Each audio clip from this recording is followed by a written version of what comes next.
Inside Stone's Gambling Hall in Sacramento, California, you'll find Sammy's Restaurant and Bar. Recognized for its innovative, healthy global cuisine, Sammy's offers menu selections made with local, organic ingredients. Indulgent options like truffle fries, duck tacos, artisan wood-fired pizzas, fresh salads, and more, along with an eclectic selection of craft beers and classic handcrafted cocktails. Plus, with 40 big screen TVs, Sammy's is also the perfect place to catch your favorite game. Satisfy your craving anytime, 24/7, tableside or in the dining room at Sammy's Restaurant and Bar at Stone's Gambling Hall.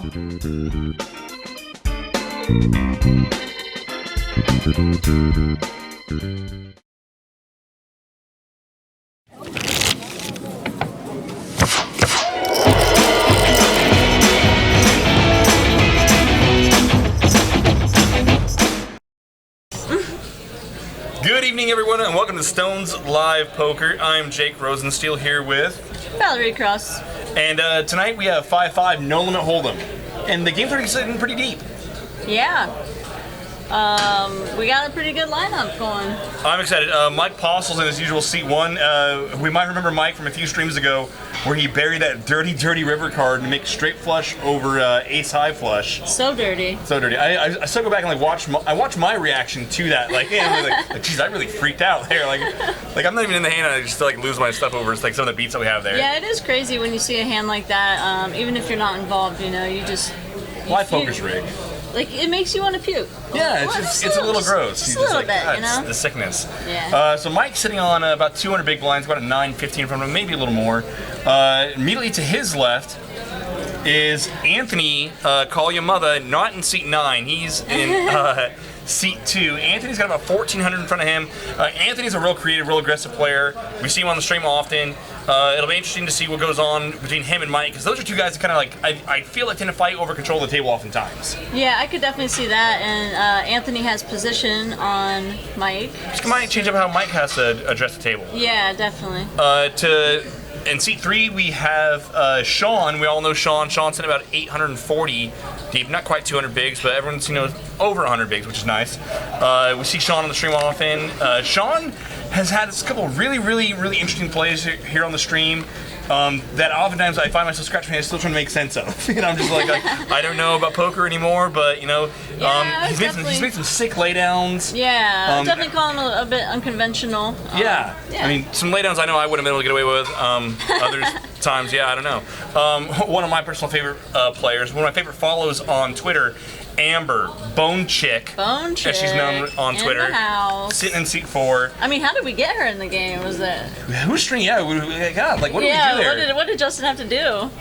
I don't want to talk about it. Sorry, Justin, I didn't mean to bring that up. Amber's a crusher. Amber's a really aggressive player. She plays a lot of tournament poker, and she brings that kind of style to the cash games. And she's not unwilling to take a flip with someone. She'll just like screw it, let's match this up, and let's she doesn't want to sit there and go card dead for 3 hours. Yeah, I've played tournaments with her, and it'll be a $1,600 tournament. Bone Chick doesn't care. She's drinking wine, having a good time, barreling. Gotta love her. She's the best. In seat 5, welcome James back to the stream. I think we had him in the last couple streams. He's been mixed up in quite a few hands. Seems to like seat 5 a lot. He's sitting on about 1,300 right now. Nice headshot too. Great headshot. Look at that. Great headshot. How do I get headshots like that? In seat 6. Veronica's favorite, the Honey Badger. That's Kyle G. He's got about 1K right in front of him. Wow, talk about headshots. What a photo. That is the one. Look at that. That is a beaut. They got the do-rag on and everything. It's like he just wandered out from the desert or something. Well, he's got this, the sun tan. He's pretty gangster. Anyone who 5-bets King Jack's pretty gangster. Gangster. And that's Kyle as he yawns there. Yeah, super gangster. Gangster yawn. And seat 7 is Reggie. Reggie's got about 1K in front of him. Reggie's been mashed up in some huge pots on the stream as well. And the 5-5 game plays pretty well. I mean, I think it's one of those blind levels in this room that most players are comfortable with. Mixing up and stirring up some action on. It plays pretty big, but not so out of control where people aren't afraid to gamble, so to speak. So I like haven't Reggie in the game. He's a lot of fun to watch. He's sitting on about $1,000. Okay, so Seed 8. You played with Seed 8. I don't know if I have. Yeah, so I have recently played a few tournaments with him at the same table. Ebb. He goes by Ebb. Yeah, he's a really cool guy. Really solid tournament player. I've never seen him play cash, so it'll be interesting to see how he approaches the cash game. And he's got a great little Cookie Monster headshot going on. Cookie Monster action. Casey in seat 9. Speaking of Casey, players that like to get creative and get aggressive. Casey's one of those players who I mean I would compare him oftentimes to Nat in terms of like the levels and the way that he thinks sometimes about poker. He comes with these like weird plays where we might sit and be scratching our heads, but there's a method to the madness behind it. And Casey can get real aggressive, real creative, and he can put pressure on a lot of players. The trouble for him is, like we talked about between Mike and Anthony, is that he's got Mike right behind him, and Anthony, like that. So we'll see if it kind of in a tough spot.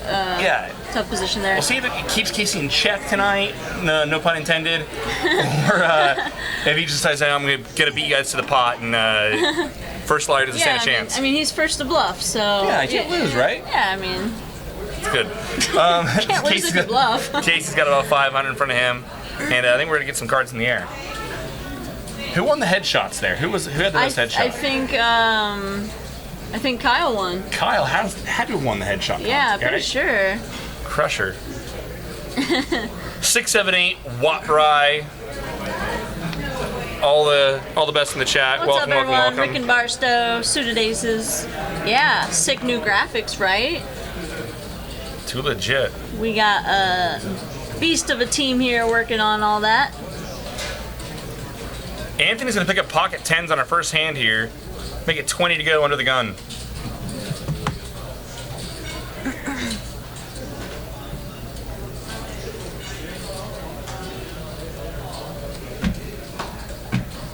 Anthony. Probably going to get through. So with Ebb, you say you played in some tournaments recently. Yeah. Tag, lag. I would say on the tag side. On the tag side. All right, right on. I mean, he also had me at his table every time barreling. So that keeps. So he kind of snugged up. So I don't know if it was because when you're throwing the party at the table, like why do you need to like? Yeah, I mean, if I'm at the table, all you gotta do is tighten up and trap. You know, it's easy to play. Just nut pedal, because she's gonna pay you off. Right. No, he played pretty solid. I saw him make some good, pretty big laydowns. Mix it up a little bit, but definitely on the tighter side, I would say. Right. Which is probably a good approach to the tournaments here. I'd say so. I mean, it's no fun to talk about, like playing snug or this and the other like that, but and these fields up here, and these we get some really large fields up here. It's probably the best way to play. It's not as sexy, but obviously it gets the job depending done. on the table, but just a lot of times people are willing to put in a lot of big blinds with marginal hands, so you can't really. It's usually not too profitable to be too laggy. So James opens up here to 15 under the gun +2. Kyle flats ace queen. He's gonna bring Ebb along, king 10 suited, and Anthony's got the queen 4. Good flop for Kyle. Kyle and Anthony flop queens here. And I was gonna say if on an ace-high flop, Kyle could get himself in trouble here once he just flats pre-flop. But I mean, when you have ace-queen against ace-king, it's always good to just go ahead and flop the queen, Solid strategy. Just like, we're just gonna outflop him. James C bets for 30, 2 overs on a backdoor spade draw that's no good. Kyle flats top and better backdoor spades. Now Anthony, he's gonna overcall here. Hoping for a 4 on the turn. Right? I mean, he's hoping maybe Kyle might be on a flush draw. I was gonna say a 3 or a 5 also gives him a gut shot. Yeah, would be a good card. 7 of clubs on the turn. Not gonna improve anyone. Kyle's still in the lead and with position. Now with Anthony overcalling the flop, Kyle's got to feel that he's got some piece of the board and get some value out of here. I'd expect maybe a decent size, maybe what, 75? Somewhere in that window, maybe 60, even more. less, more. Maybe more because maybe he can get value from Flush other draws. queens and flush draws. There's really not much else out there. He wants 100.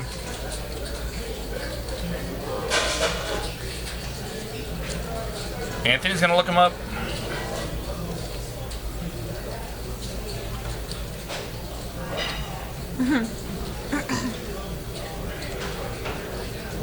And I can't imagine Anthony calling again if Kyle fires out. I like to see Kyle bet big here.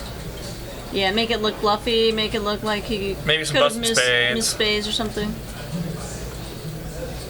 Plus, he can still get value from king, queen, queen, jack, possibly. Absolutely. I mean, or jacks or tens. Like, it's the way the hand played out. Definitely doesn't seem like Anthony has a set or anything that could be beating Kyle here. 6, 7, 8 said Kyle's been doing some PO solver work. See where he goes with the sizing here. I thought PO Solver was more for tournaments. No. Oh, really? No. Huh. No. Are there different versions for the two, or? Well, I'm sure it's all a matter of how deep you are, and really relative okay. to SPR and stuff like that. So Gotcha. that's going to change. I mean, that's going to cross over to cash games and tournaments. I mean, early tournaments levels are going to be much deeper. Yeah. Relative to the size of the pot. And that sizing is going to get him paid off. 220, top, good enough. Yeah, I was also going to say, I mean, Anthony's capable of making hero calls. I think Kyle's pretty balanced there. It could easily have been a missed spades as well. Very much so. I think it was good sizing by Kyle. 6, 7, 8 said that's what they say about him, not sexy but gets the job done.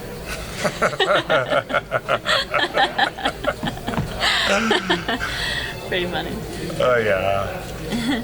Yeah, I like the way Kyle played that hand. I think he probably extracted max value, would you say? I have to agree. Even just flatting pre-flop brings the queen 4 in, you know, and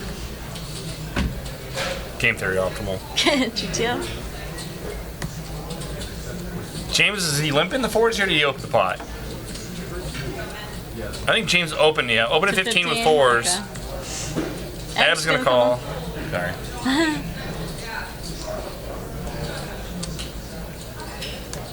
Did Casey call too? Casey called the 5-4. Okay. You better have. Yeah, if he's folding that, just go home, just rack up. Rack up. Right? Yeah. It's gonna bring Sean in with a 5 deuce out of the big blind. Mike Postle's on the button with ace-9 offsuit. And Mike's gonna flop top. Wow. 9-7-3. Casey flops an inside straight draw and backdoor diamonds. Yum, yum. Anthony probably kind of likes it, but if he faces... I mean, I don't even know if he can call one bet here with everyone behind him. Or he can. Wow, yeah. A lot of I mean, players it behind did him. check around to Mike on the button. You know, it doesn't seem like anyone's particularly strong.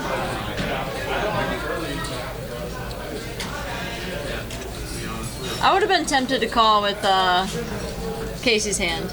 I would have been very tempted to call And Casey's he would have hand. turned diamonds. Yeah. Anthony turns open-ended.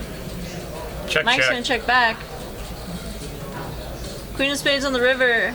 Mike's still ahead. Anthony feels like he has the best hand, but he doesn't. It's close. Feels close.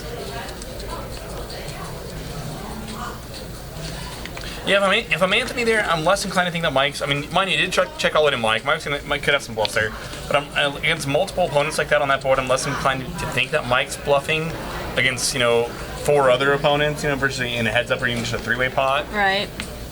But at the same time, you can't let him get away with everything around here. Right? Gotta keep the honest. You gotta play some defense. I mean, especially because he just flatted $15 with pocket 8s. I mean, it's a pretty good flop for him. I don't mind calling once. I'm guessing if Mike fires on the turn, he probably gets away from it. Oh, well, he picked up open-ended. Yeah, you know, poker. Things and poker and stuff. Reasons. And James is going to keep opening pots. He makes it another 15 to go with ace-9 of clubs. Someone I saw have king-jack of clubs. No. Yeah. Where did that hand go? Was that Kyle? Was that our gangster-looking honey badger? Gangster badger. Looks like Mike's gonna 3-bet here with queen 5 suited. James has been opening a lot of pots. Hasn't taken anything down yet. So Mike might think he's getting a little froggy. Ace Jack 6, 3 hearts. That might be a good board for Mike to take a stab here. It is a pretty good board for 3-betting range. Yeah. Unbeknownst And to him. what do you do if you are James with ace 9 of clubs here, out of position, 3 hearts on the board? I think folding's a little too passive. Yeah. I don't think you can just check. I mean, you got to call at least once. Hopefully it slows down Mike. 5 of diamonds on the turn. He's gonna check back. Mike made a pair. Oh, he did make a pair. We have showdown value. Showdown value, gotta check. So Mike's just hoping that James has like the king of hearts or queen of hearts and nothing. That darn showdown value gets you in trouble sometimes. Man, I'm telling you. You know, makes you take your finger off the trigger. Yeah, it would have been hard for James to continue if Mike would have gone bet there. But and also hard for Mike to continue. Yeah, hard for Mike to keep going bet when he in a 3-bet pot when he check calls ace jack X board with all hearts.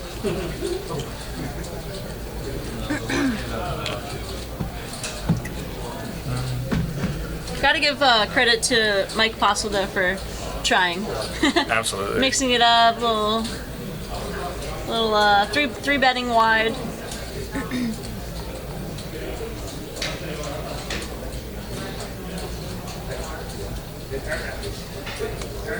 Ed with a couple 8s here. Reggie picks up king queen offsuit. He's gonna open the pot to 20. Was James the same guy? He was in the 5-10 I believe so. in seat 5. Yeah. And he was kind of playing like a tourney style, like Yeah, looking for spots kept to get stuffing it in. pre. Yeah. I And remember. Eb's gonna 3-bet. 3-bet jam here. He's gonna get 170 back. What? Well, Eb only had 170 behind. He stuffs it in with the pocket 8s. Speaking of tourney style. Speaking of tournament poker, we found a pair. I told you he's a solid tournament player. I don't know about his cash game. No, he's a super nice guy. If he loses, I hope he rebuys. I don't think Reggie's gonna call 150 Reggie. more with king queen offsuit, especially with Eb's image. I mean, Wow. right. Reggie says gamble. That Speaking of tournament poker. that really surprised me. Very much so, right? That was a very tournament style shove and call, And they say poker's dead. right? Reggie Not and in Eb are gonna Sacramento, flip it it. isn't. Let's flip for stacks, guys. Let's flip for stacks. Not the worst flop for Reggie. He needs a 10 or a king or a queen. There's a There it king. is. And Eb has the heart redraw. Oh, and set a of 8s. set ball on the river. That's so sick. Poker's alive and well. Live poker's rigged. Wow. 8's good on the flop. King queen good on the turn. 8's good on the river. All right, now Eb has You can go back cash to work. play chips. Now we can play some cash. Some cash.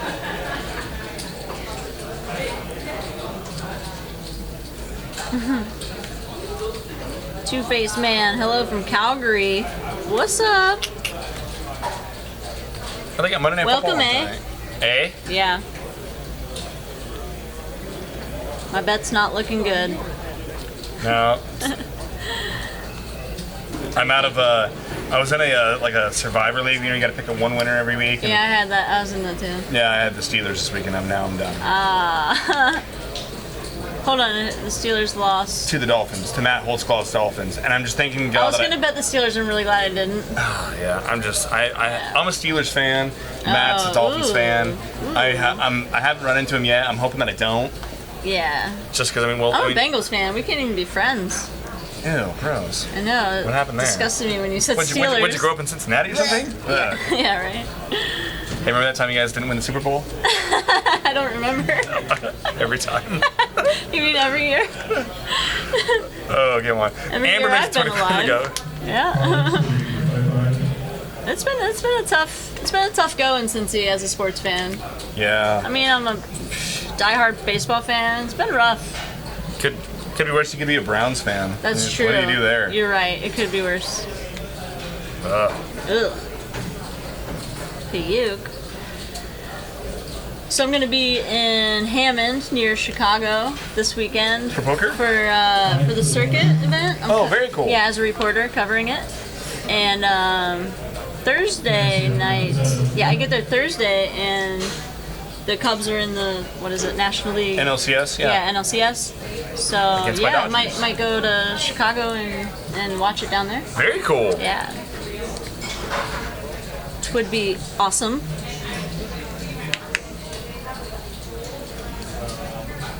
I gotta be careful how loud I say that I'm a Dodgers fan. We're like appearing like. Ooh, you're a like Dodgers fan too? Horrendous. I got taste. What can I say? What is your problem? Amber makes it 10 to go, or calls a straddle if I'm not mistaken. Four-way action here to the flop. Ace 10 deuce. Top pair backdoor clubs for Amber. Reggie's got an inside straight draw. Top pair. She bets 20. Let's see if Reggie's gonna draw those inside straight. So Reggie straddled, huh?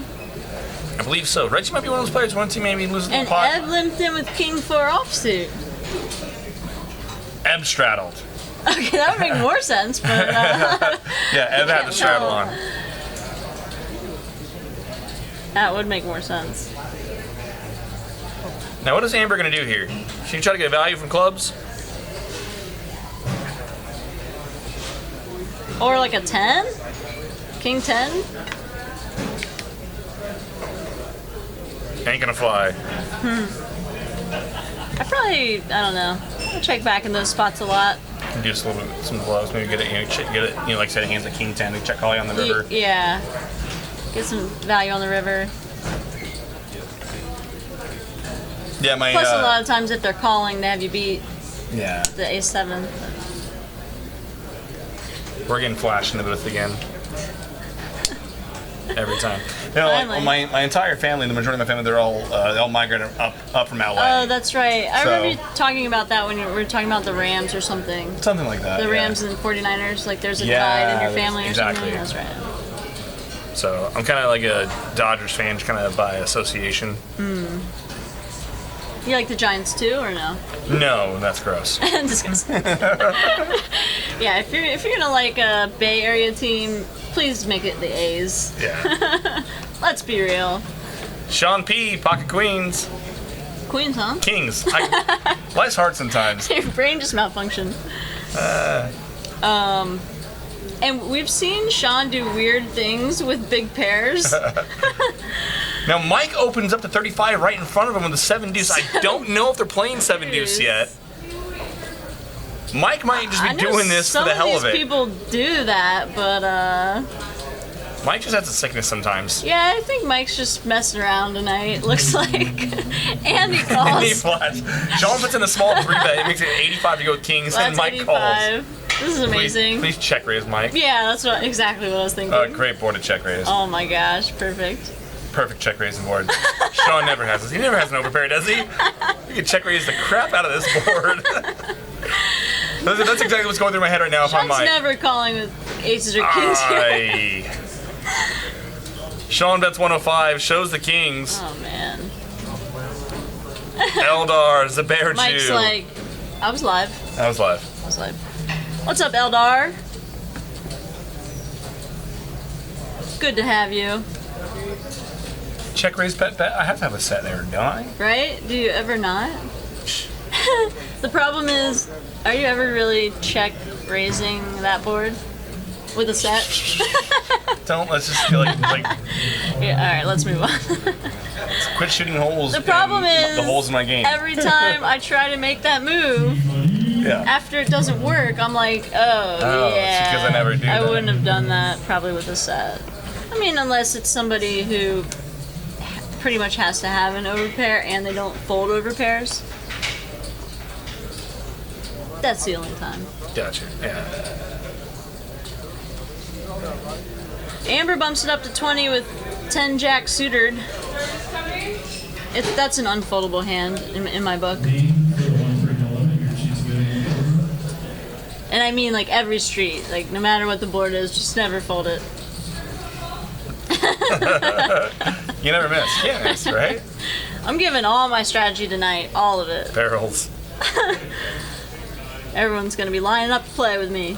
So the game's playing 5-5-10 right now. Looks like they went for a round of $10 straddles.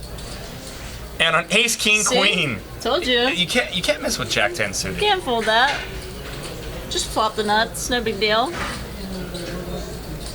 Couple spades. Amber's gonna bet kind of small. Like half pot, right? Oh, 60? That's 60. Okay. No one else with anything to defend here. Someone get creative. Mike could get creative and bluff. Check raise.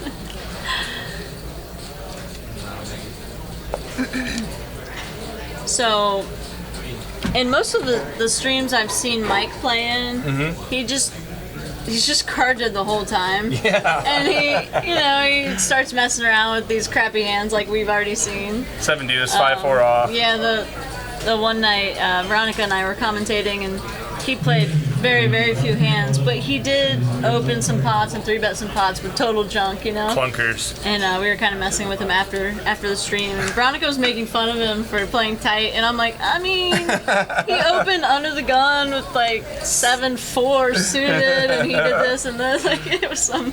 We've already seen him open 7 trying. deuce. He was trying. 3-bet queen 5. Yeah. Yeah. It's not for lack of effort. He just kept, not being able to barrel. Kept getting barrel blocked, you know what I mean? Oh, barrel block. It's the worst. It's the worst. And now we got Sarah pitching. Sarah's fun. Sarah. And now Sean picks up aces. And he's going to limp in. Because Sean loves to watch my brain boil. I was gonna say, I already did say, like, we've seen Sean do a lot of weird things with big pairs. Amber's gonna overlimp. Yeah, I played a home game with Sean where we played the 7 deuce game, and he would just do things like this, and then just jam with both aces and 7 deuce. Yes. He's super balanced. Like, it's either aces or 7 deuce. And see, that's where I like having the prerequisite with 7 deuce where you got to see a flop. Make people play some poker. I like that too.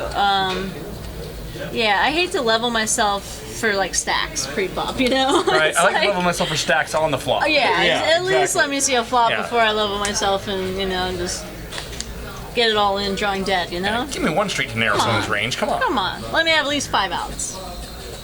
So James opens up the pot to 30 with a 9-10 of spades. Mike calls with a couple clunkers, and Sean gets his limp re-raise in with a 3-bet to 205. Wow. A little 8x, standard 8x.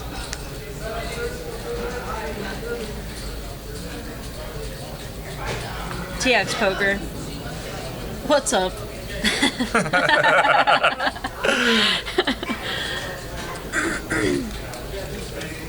Yeah. So open at 30, 1 call, and 205. Yep. Max value. I was playing in a game with a guy, and same play got in the huge limp re-raise with aces. Showed him very proudly, and then boasted about I've had like I'm gonna exaggerate or whatever you said, like 29 straight times that I haven't had my aces cracked. And I'm thinking, like, geez, that's terrible. Like, 29 straight times that you could get no value. Yeah, 29 straight times that you completely ran off, all your value. And now Anthony picks up the A's. Is it because we were just talking about the Oakland A's, do you think? Exactly, it's science. That's probably it. We made it happen. Kyle picks up 6s. Call your mother.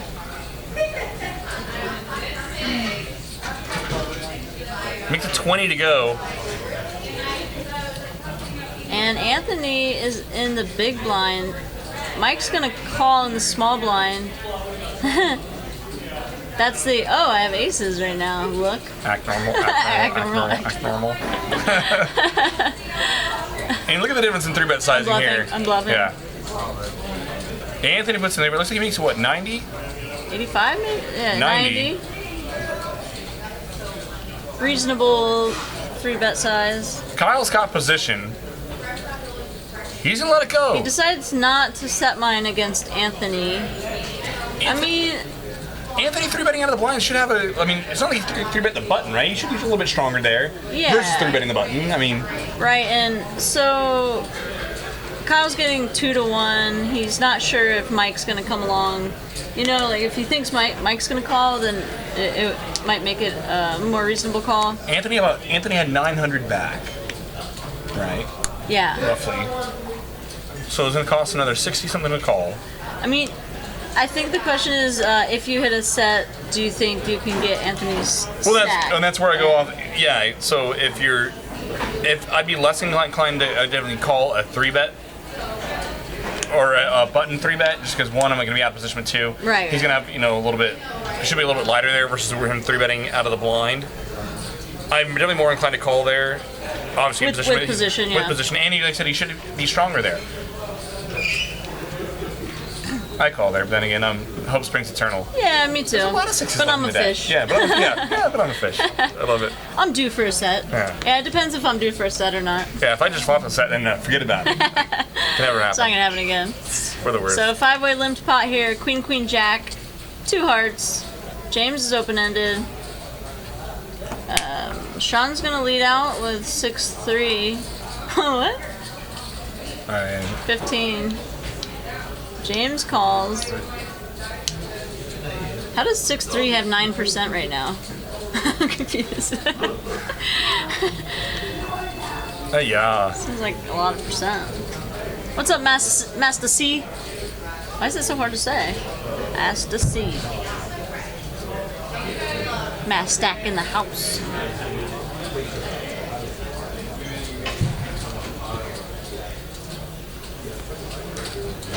Jack on the turn. Let's see if Sean's gonna continue here. He has 6 high. He's gonna check it over to James. Can't win if you check. James is gonna pounce. Nice bet by James. He knows Sean can't call with, most of the hands he's leading out there with. Hey, I hear you, Mastack. I hear you, bro.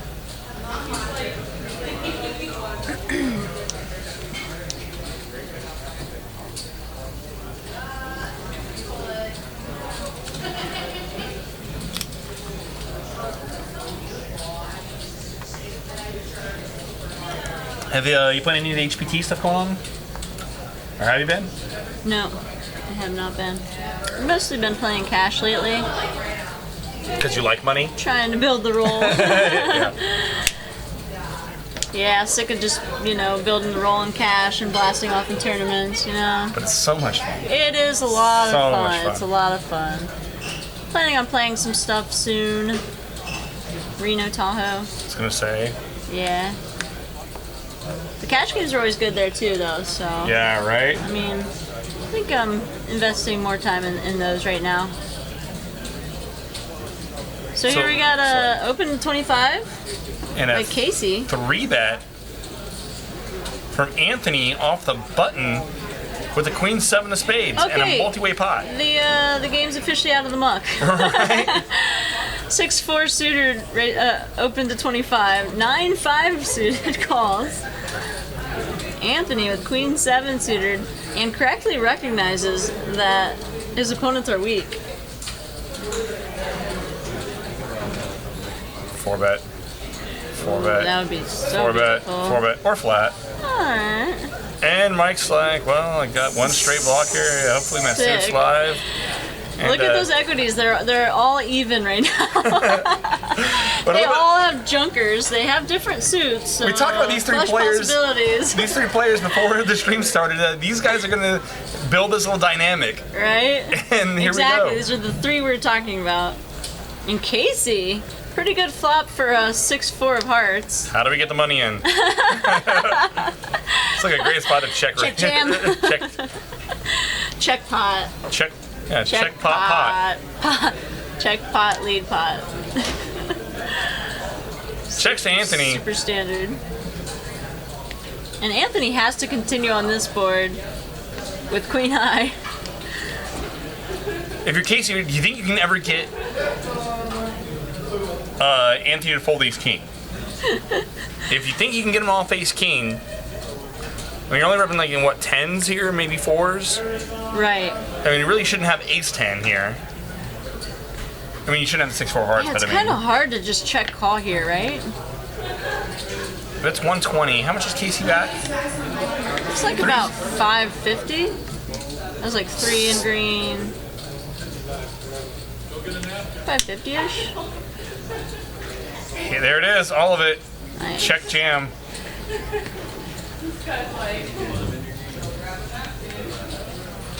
678 says 1 SPR, 6-4 suited should donk shove. Maybe. The check shove looks stronger. Looks stronger.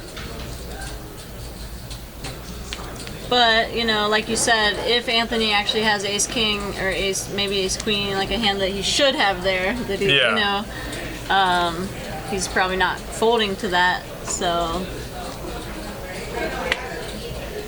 it worked out for Casey. So okay, in terms of, you know, just like, okay, if, like 670 points out, you know, with an SPR close to, you know, 1, that open donk shoving, you're going to maximize your fold equity there. Because now you're, you know, the pot's smaller, and it's going to cost your opponent more to call.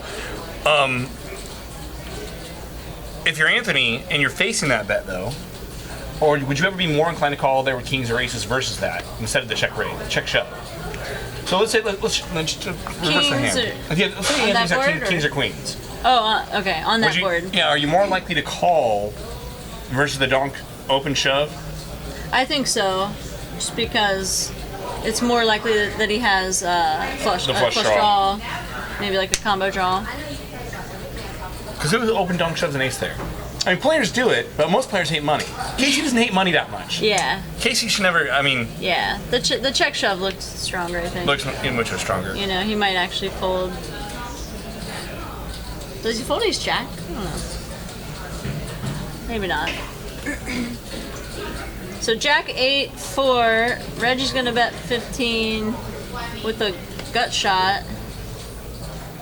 Ev is going to raise here with the nut flush draw. It's just, that's why you should open donk shove ace X as well, your whole range in play. Interesting. Open donk shove the ace X, hoping to get generous calls from kings and queens. Kings, queens, jacks. Balance. And get snapped by ace king, ace queen. Yeah. Sure. 7 of spades on the turn. But you're blocking all the aces if you have ace X. Right. Reggie turned to pair. Yeah, how can he have an ace? You have an ace. Yeah. Those hands never happen. Impossible. I mean, get out kicked. improbable. So rare to get out kicked. Reggie leads. That's 45. Wow, repping the old 9-10 ball. And what do you do here if you're Eb? He's just gonna call because he knows if Reggie actually has 9-10, he's not folding. King on the River. Reggie has the best hand with a pair of 7s, but he thinks he's bluffing. It never Did he happened. actually bet, or was he just putting together chips? And he said all in. He grabbed a bunch Okay. Grabbed a fistful of green. Yeah, bluffing with the best hand. Bluffing with the best hand. I love it. It never happens about 60% of the time. Exactly. Did someone say David Johnson scored again? Yeah. What's up, Rick and Barstow?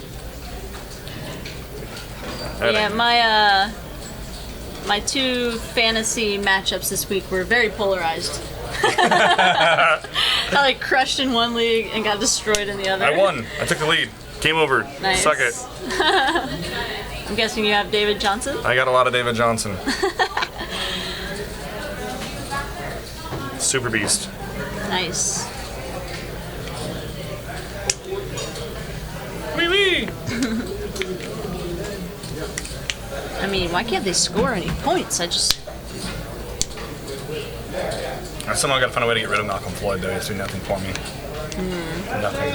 I need running backs, and there are none left. I'm in a PPR league with really great running backs. So. Want. Yeah, exactly. I need help. Yeah. Somehow I'm winning. That's a good sign. So, it looked like it limped around, and James just opens for 50? Yeah, in the small blind. Yeah, we saw that a lot in that 5-10, right? Yeah, like just weird. Large opens, stubs. Yeah, large opens, really large 3-bets. He would open large and then fold to a shove or a 3-bet or something.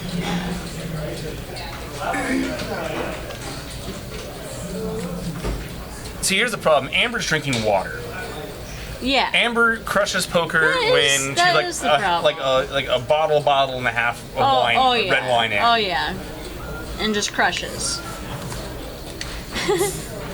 I saw. You said you follow her on Twitter. I do too, and I saw she was part of a Bad Beat jackpot, like a table share. Over the weekend, yeah, very nice. So she's free rolling life right now. I know. I was about to say she's free rolling and she's just drinking water. Like, what's happening? Yeah. What's We like the bad life choices, Amber. Yeah, more than we do. what's happening in the universe? Just sitting here watching people make good decisions. Can't handle it.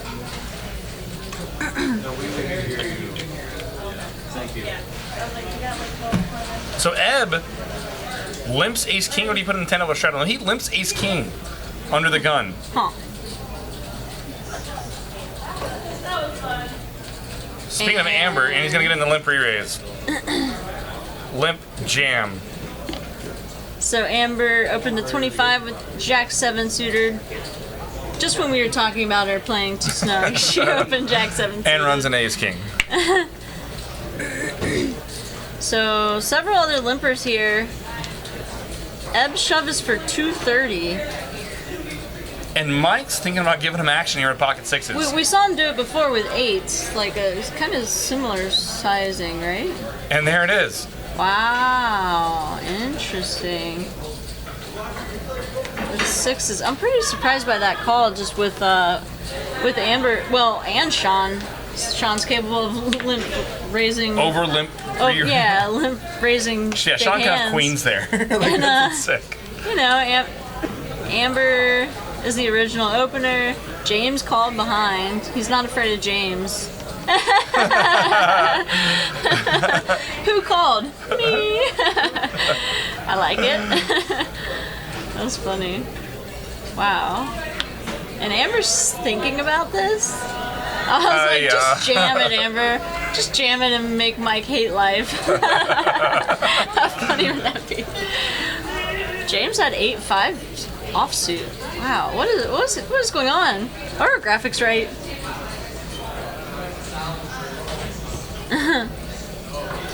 2, 3, 4. And Mike ships it. Ship it. I don't think Ebb's. Yeah, Ebb did not have 230. He has 120 or something. Yeah. That makes a little more sense how Mike called. So pre-flop, Ebb limps to the gun, Mike limps, Sean limps, and then we get this limp re-raise, and then Mike. And Amber made it 20? 25. 25. After that many limpers, okay. Okay. And then James flatted. Going back to, Amber doesn't want to really run a big pot there, but I mean, it was, but the jam was for 100 and change, right? Yeah. So. Like 130s. Like 130ish is what it looked roughly about. Like 100 With Mike flatting there, I mean, Mike's never over flatting super strong there, right? Right. So Mike's like capped at what? What's it, like 8s, 7s? Somewhere around there. Somewhere around there. And with Amber being the original aggressor, yeah. It's not. You want to play. He's probably Jack 7. Yeah. But I mean, there's no money to win on the side. Right. Yeah, I feel like ISOing there would be more like a tournament. Very tourney play, yeah. But you could do it just to piss off Mike. Yeah, and there's so much value in that. I would consider it just for that reason. But yeah, I like to stick it to Mike. That's the only reason I would think about doing it there. But you can 4-bet like make it like 500 there. And it's only $500 to super to really piss someone off. Really make him mad. Yeah, there's so much love. It's close. It's close. And because we like Mike, we want to do that to Mike. Yeah, it's out of love, not hate. And Sean Fobb's top 2 here with 9-8 of diamonds.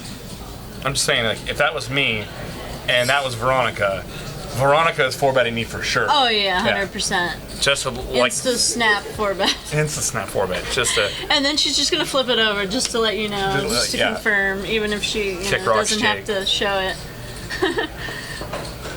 So Mike turns an inside straight draw. Mike let out here with 4 high, no pair, and Sean's just calling.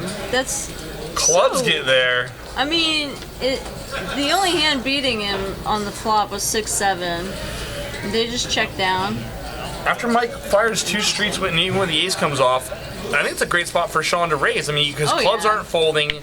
Mike, I mean, yeah, you're losing to maybe against like ace 8, ace 9 that might have led the flop, but you can get value from so many other hands. Yeah, we're already losing to 6-7, but I mean that's gonna happen sometimes. I think also, I don't know. I would have liked to raise the flop. Show one sheet of aggression, flop, turn, something. Yeah, flop or turn. And then by the river, the board is pretty bad and you can't really do anything. Yeah. Like the 10 of clubs is probably the worst card. Yeah, terrible card, but. Anywho. Yeah, Waprai. We'll be playing Wednesday. Oh, it's the Lon McCarrington and Friends game. Lon is going to fill in for Veronica. Oh, really? Yeah, and he's going to barrel. Oh, nice. Sweet deal.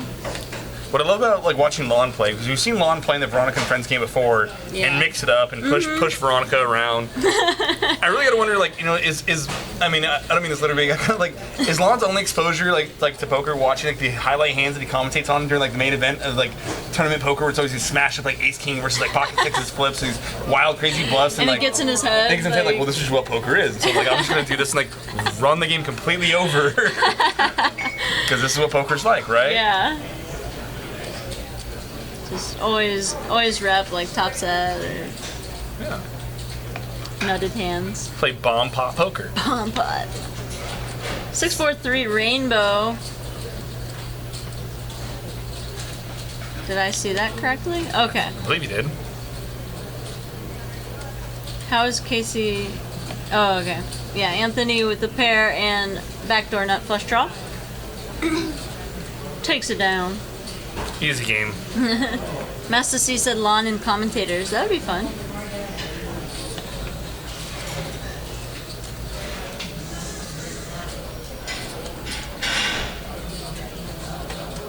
Yep, 6, 7, 8. Yep. So you're playing in the game? Wednesday, yeah. With Lon? Yeah. Good luck. I don't like how you said that. I didn't like that. Lon and hostages. Yeah, pretty much. Gonna have to put up 1,000 bail probably. I guess it's not bail if you're a hostage. What is it? Ransom? Ransom. Cobra's in the game. Oh really? Yeah. What'd you sign yourself up for? I literally didn't know what I was signing myself up for. You want to play poker? Sure. And she asked me live on stream, so I couldn't even say no, you know? Yeah, it's kind of hard at that point. Yeah.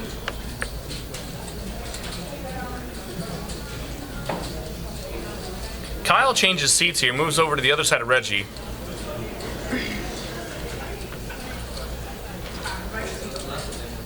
I don't know about that seat change. Yeah, I'm kind of wondering what's going on there. I mean, he wants to get directly behind Casey, Mike, and Anthony.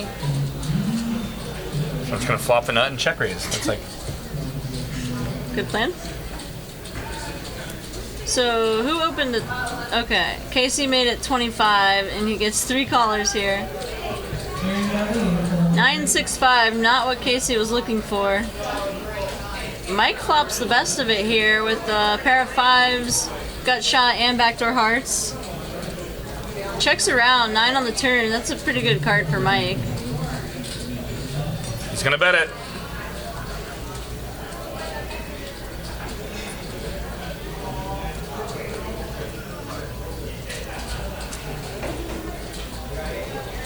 Master C, I will 4-bet as long as my opponents are 3-betting more than they aces should. through queens.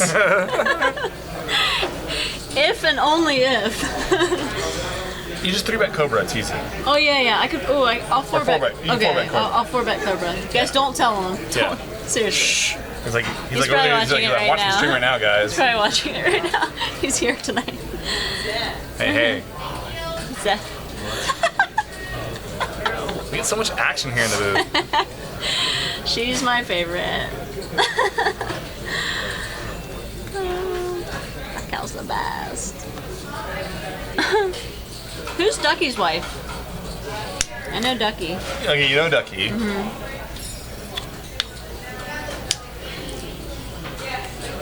It's been one of those things like, That was you know, it? like, yeah, where no, you're Good talk. good talk. No, you know, like Yeah, it's his poker wife. couples who, yeah, you didn't know they were married, and you're like, oh wow. Yeah, I'm sure. I'm sure I played with her, you know. So Mike makes a 15 on the button with Jack 9. It's called by King 9 and 4-5. Ace 10-8. Good flop for Mike. He's open-ended. Pre-flop raiser and position. Takes it down. Sean shows a king.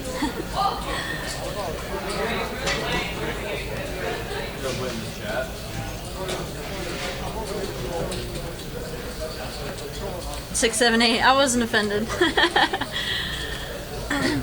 I just I didn't want to repeat it because I want everyone to be scared of what could, you know, be out there, you know.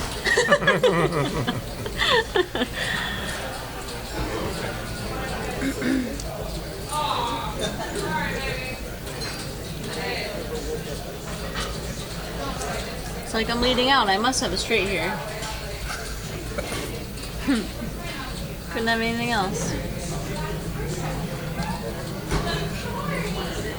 Well, there's 3 backdoor flush draws, so I had to protect my equity. What? There's 3 backdoor flush draws, so I had to protect my equity. Exactly. Don't want them to catch up. It's not rainbow, it's dangerous, goddammit.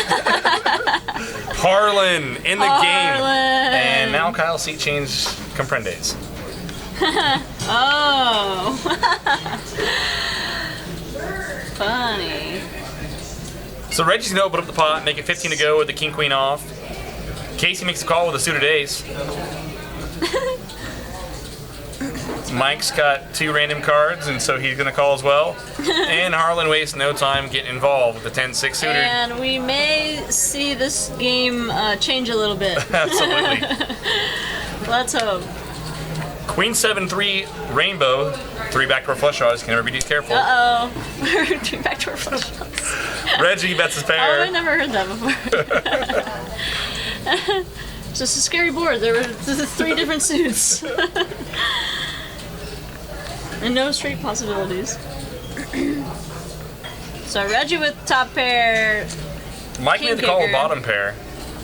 7 comes off. He makes it pretty small at 25, and I think Mike, you know, he's just looking for a 2 or a 3 on the turn, and the 7, not going to be enough.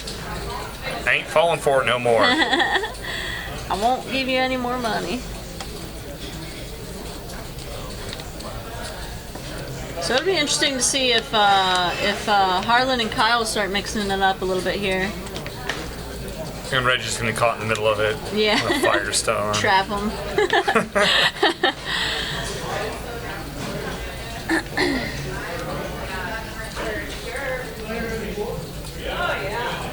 Have you been playing the HBT stuff? I have not. So much good poker going around, and well, I blasted off pretty during the Stones Classic. I swung for the fences. Yeah. So also It's always tough playing when you do cash that, now. and Anthony picks up a couple A's. Like I said, we got Reno coming up. We got Tahoe. Yeah, a lot of tournament action coming up.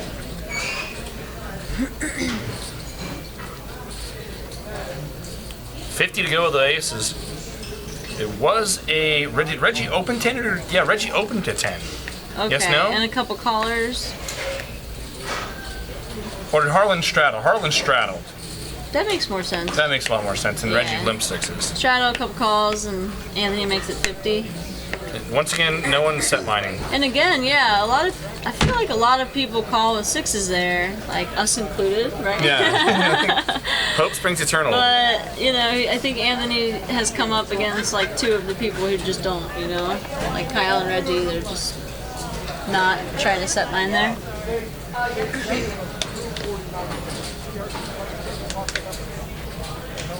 Harlan straddle, oh yeah.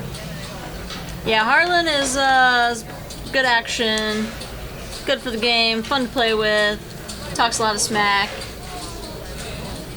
In a playful way. In a playful way. Yeah. He's really I'm funny. trying to like ruin your day like playful. Yeah. Playfully malicious. Is there a better way to describe poker? He's like, no, I'm seriously trying to tilt them. So here we go. We got the 7-8 suited, the 5-4 suited, queens, and a couple ace kings in there. We should see some money go in the middle here. Should see Mike it. opens. Anthony puts in the 3-bet with the queens. Sean now ace Was king. there a $10 straddle though? There must have been because Mike went $10 10. straddle, a couple limps. Call. Wow, so Anthony makes it 60. Oh, the ace king's call behind him. No one. Amber doesn't put in the 4-bet there. Interesting.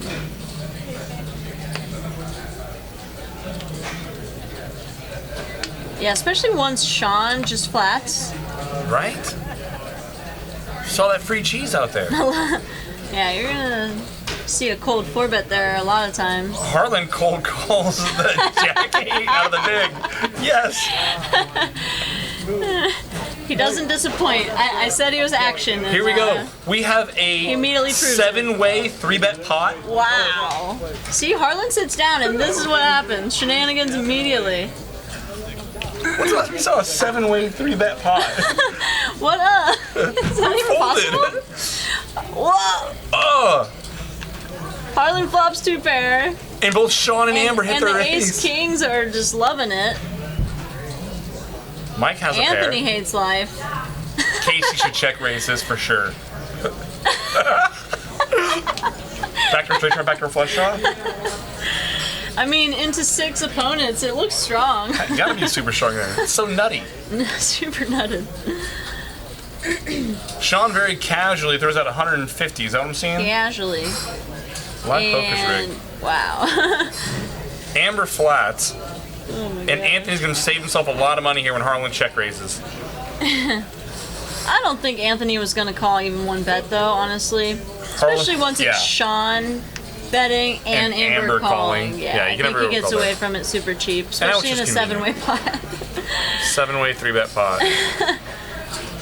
Check So raise. Harlan makes it 375 out of the big blind. I love it. This is second hand, right? Yes.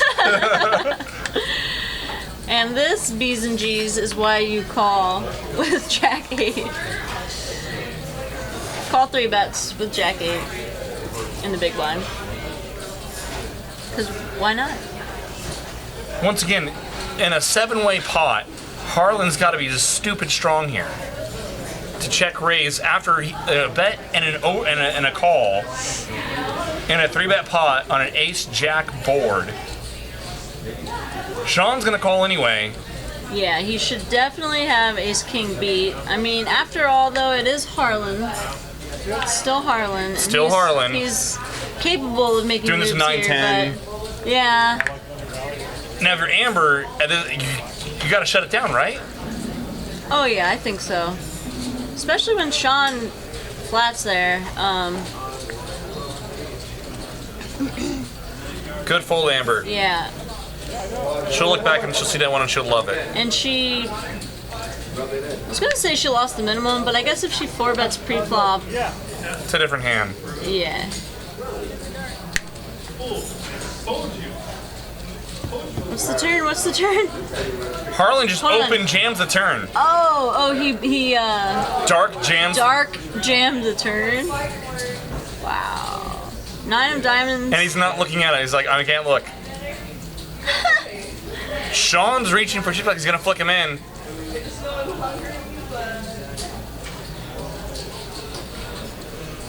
They're about to go in. I just feel like if you're calling with Ace King there on the flop What when turns you check it? Yeah. raises, you have to fold if you don't improve, right? Like If you're on the other side of it, king or a club, he calls. king or club, only. obviously. On the other side of it, you're calling ace king there because the one bluff that Harlan might have is 9-10. Yeah. The 9 comes But isn't off. that the only bluff he has? That's the only bluff he has. Yeah. Which he might jam the turn, but he jammed dark. He on jammed the dark. Like he jammed dark on the dark. He dark jammed in the dark. So Story of Harlan's life. I don't know, when somebody dark jams there, like what does it make you think about his hand? That I'm beat. Yeah, like on a that board. two-pair that kind of I'm- hand, right? Yeah. I think Harlan could do it also with 9-10 though, but if there was, I don't know, I if feel like there was usually when people do it, it's like, okay, I have 2-pair, I'm not folding to no matter what the turn is or something, right? yeah. If there's let's say if there was a draw, like a flush draw to go along with it, maybe change my thinking a little bit more. I think people are more willing to check raise with flush draws and jam with flush draws than they are with straight draws. Yeah. And a 7-way 3-bet pot, I don't know. I just haven't done much thinking like in 7-way 3-bet pots. Like, what do you do versus a check raise the top in a 7-way 3-bet pot? Yeah, Like, it's a little rare. I mean, I would think folding. I would think in a 7-way 3-bet pot, a check raise, even if it's Harlan, has to be pretty strong. Right? Like top's a fold. Yeah. Wow. Slightly wet board. What a flop for James. He flops The world with the second world with redraw. World redraw. Double world flop. And Mike has a 6-high diamond draw. He might wanna. Nah. Nah. You might wanna. Nah. No, don't do it, Mike. Yeah, Don was trying to like run through cards that could have been good for Sean on the turn. Yeah, maybe like 10 of clubs. Yeah, I think A pretty club much or any club he just Maybe gets it another in. Broadway card that might bring you, might bring an maybe. inside straight draw, maybe. Yeah, and obviously a king.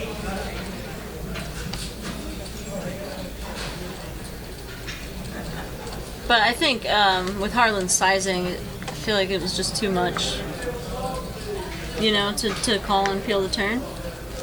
I concur. If you're gonna fold to a shove, because he's. But after you check raise there, if you call it, he's shoving, shoving every turn. He has to shove at the turn. So. That's why I just like folding the flop more. Yeah. I mean, if they're both super deep, it's a little bit different, but. Yeah. Like Sean had 500 behind.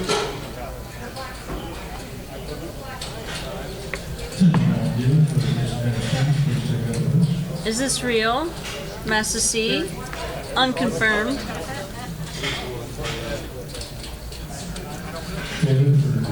Flat collar, I cannot testify to that. I have to ask Anthony I after do the not stream. know. Was that a misdeal? Must have been. Life happens. So Sarah usually deals some pretty bad beats. Have you? She takes pride in that in a really kind of like masochistic sort of way. Yeah, exactly. It's kind of strange. Yeah, usually after I deal, people can't pay their rent. And I love that. Yeah, exactly. Masochistic is definitely the word.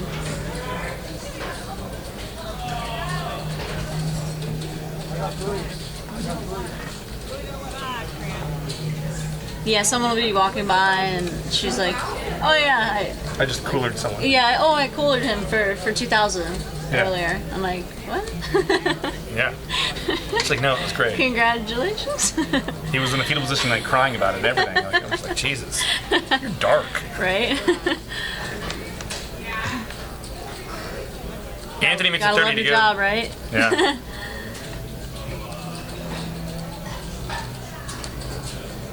Here comes Casey. Ace-8 suited. Gonna defend the straddle. Oh. King-9, sure, why not? Is Harlan in there too? Usually. Harlan has 4-5.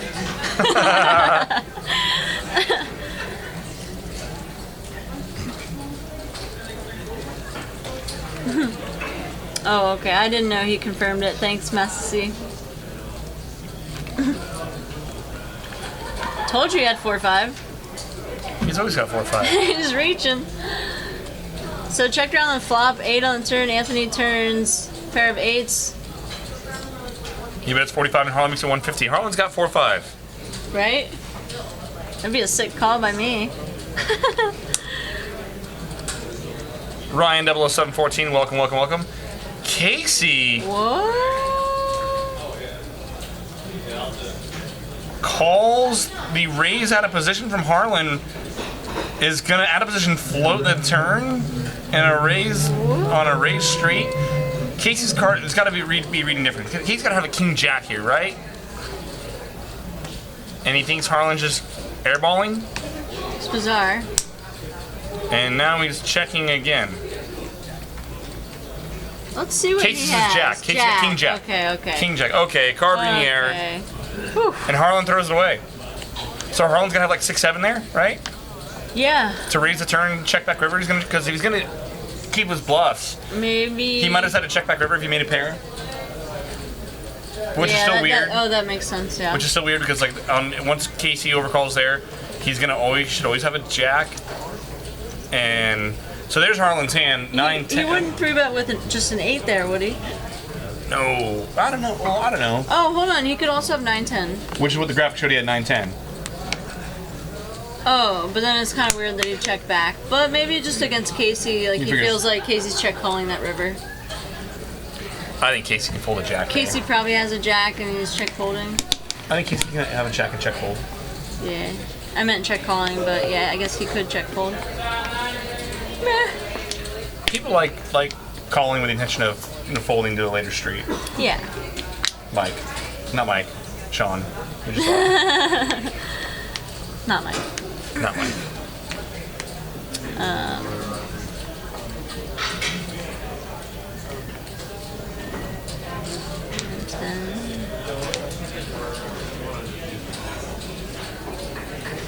I don't know. I think it's reasonable for him to just shut it down there. Just give up. But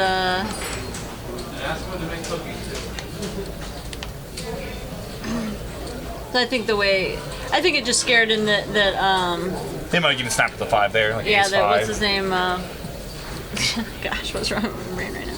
Casey, The way Casey played that hand and check calls check after over a bet. and a raise. He could have a hand Yeah, like, and a raise. like a weak 5 Just there, feels like he's gonna check call on the river. like 5-7, 4, Yeah. like 5-4. Right. So Harlan with the best hand here. Something we don't say often. 7-3 suited. Something we do say often. Harlan was 7-3. He's gonna let it go. He's gonna give Reggie some credit. Reggie earns the respect.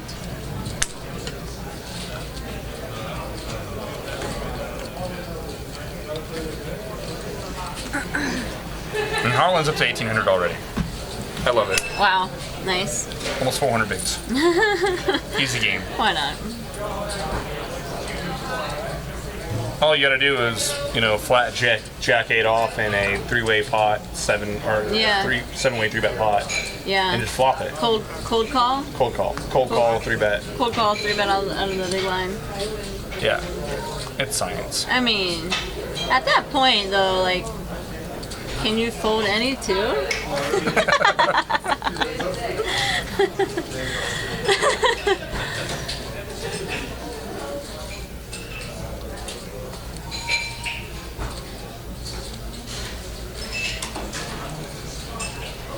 Wap Bry's bringing Tree Fitty for Wednesday game. Wap Bry, I think you should bring more than Tree Fitty. Yeah. You know? You never know what's gonna happen. You gotta bring all the barrels. $10 straddle still alive. Ace 7. Reggie, who limped along the Ace 5er. Decent flop. And Anthony flicks it out. $15 with King High. No real reason to raise here if you're Reggie. Wap Bry. How did Wap Bry get your money, Jake? He got there twice. Where was this cash game here? Yeah, it was the after hours on the Veronica and Friends game. Oh, nice. That's funny. So Anthony turns a pair, but after Reggie calls that flop, I don't really think he's. Oh, okay, just kidding. He's check calling. I'm so bad at this. Jack on the river. That changes nothing. I feel like Anthony's gonna check fold here. There wasn't really anything else on the flop, and Anthony can't beat an ace or a 7. He might just be thinking that Reggie shouldn't have an ace here because he limped in the cutoff, but he would be wrong. We have seen Anthony make some big hero calls, but I don't feel like that was the spot. No. Snapped with the deuce high flush. What? Deuce high flush draw. I stuffed the turn, and Wap Bry called with like the deuce of hearts with one card to come. Nice. And he got there. Sick call.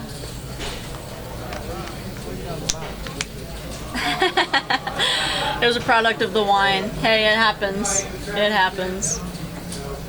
Plus, you're up against Jake, and you want to stick it to him, you know. I'm saying, yeah. It's good. It's good. Yeah, why not? I want that call. Obviously. Never gonna complain about it. Obviously. Except for when it happened, then I got up and complained about it. Stupid Wap Bry. Money. Stupid poker. Yeah. Yeah, you talk a big game in here, but then out there you're like, why'd you call? Oh my God, yeah, I'm that player. Dumbest call ever. Harlan makes it 25 to go with pocket 3s. Kyle's gonna make the call with the ace jack. Mike gets in there. King Queen. And James. There are a lot of humans in this pot. Yeah. 6-way action. Sheesh. 7-7-5. And James, who had limped in the 9-7 off in early position. Sometimes you just gotta limp call with 9-7 and get there.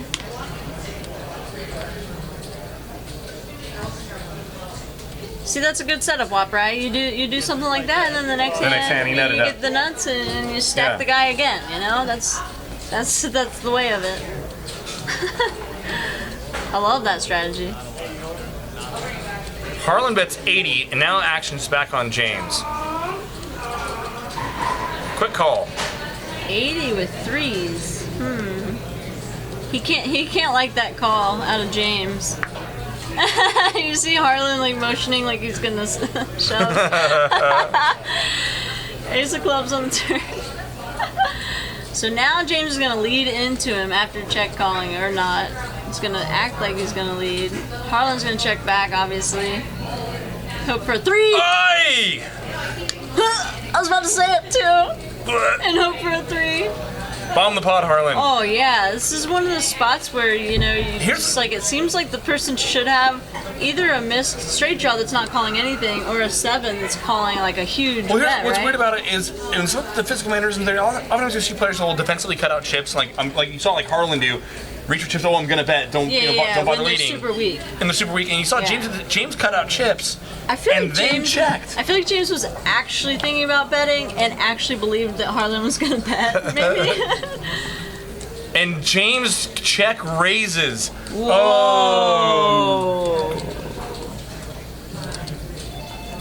He's just gonna. Harlan's just gonna call, right? I mean, Ace-7's beating him. 5-7. You have to just. I mean, that's the sick part is that you gotta just call. Just call, yeah. Pocket fives. You made it 275 more.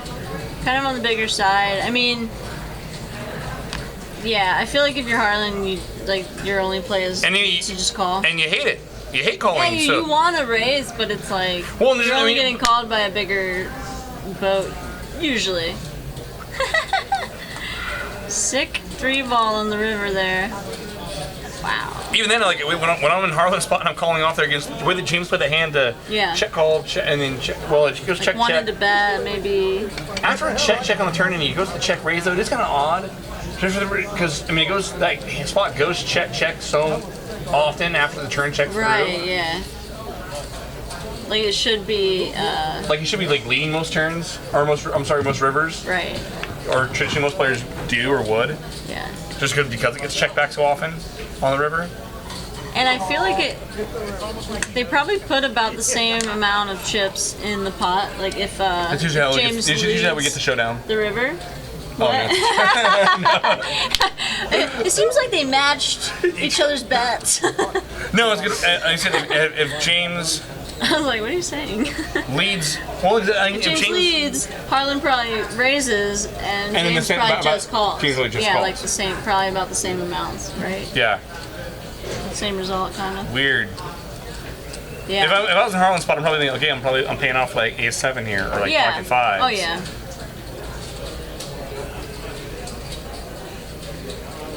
I'd find a hero fold. What? I said I'd find a hero fold. No. I'm calling and hating life. I know. Nah, you're just jamming. And then just. It's a much easier call if like a flush got there. You think your opponent might be overplaying a flush. Are you ever just check calling if you're James? No. Not if it goes check on the turn. I'm actually I'm leading most rivers. Simply because of that, because it's going to go check so often. I mean, you can get value unless from, I think my opponent's really airballing and is willing to put some money in. The other line I might take, I think my opponent might have like missed a draw beat really like there is that little that tiny little defensive bet where it looks like a defensive bet, try to induce my opponent to raise. Yeah. And even then I'm probably just calling because then if I because if you induce him to bluff, then he's not calling when you raise. Yeah. Unless he has you beat. So Sean here flops bottom 2 with 3-4 in the big blind. The problem is that you and I play too much PLO, and we always think everyone's always nutted. Right. I've been trying to avoid PLO for that very reason. It screws up your holding game. Yeah. So Amber leads with her pair of 4s here, 20. 25. Mike calls on the button with a gut shot. And Sean's gonna check raise to 165. Reggie had called too, it looked like. And he's showing it. And he shows bottom 2. Big blind special, y'all. How are you ever planning to get paid off? I mean. Maybe he's planning on bluffing. I guess. And we've seen Sean do that. He definitely shows the bluffs too, but then he'll usually, tighten up.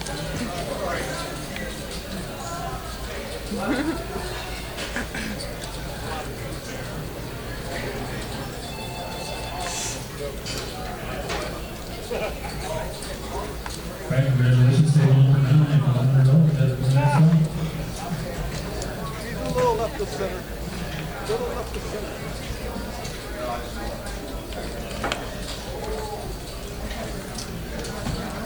I mean, I definitely understand wanting to check raise with bottom 2 on that board. It's like you don't know what you're dodging. I like it better if it's a flush draw board, and I can get value out of those, and also maybe kind of polarize. I mean, so you're only getting value out of a king. But I would probably want to make the sizing a little smaller, so a king would call. Yeah. And we're gonna go big on size, and there's got to be some reason to. I think you get looser calls out of kings if there's a flush draw on board. If you check raise, flop 2 and there's the flush draw, then kings will find it. Well, he could be just bombing, with a draw here. Right. Could be a good spot to donk lead too. Donk lead, check raise turn. So Anthony's gonna 3-bet the button here with ace jack. Amber's gonna call out of the big blind, cold call with 8s. 7-5 deuce. Mike flops top pair. Had he called? Oh, he's not in. Just kidding. So it checks through. Good check back by Anthony. Queen on the turn, and now Amber's gonna lead out. This could be a spot where I wouldn't be surprised if Anthony raised on a bluff.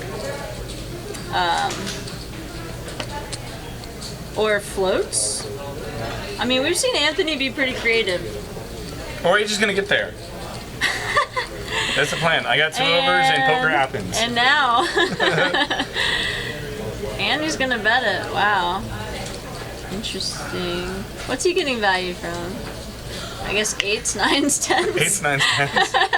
Exactly what she has. Except she's check folding, so never mind. I feel like if she actually had a queen there, I mean, she's check calling, so.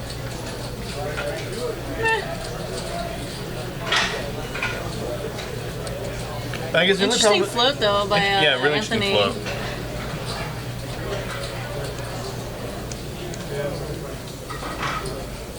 Yeah, I mean the check back raise turn is really, really strong. The problem with it when he 3-bet and then didn't c-bet a 7-high flop.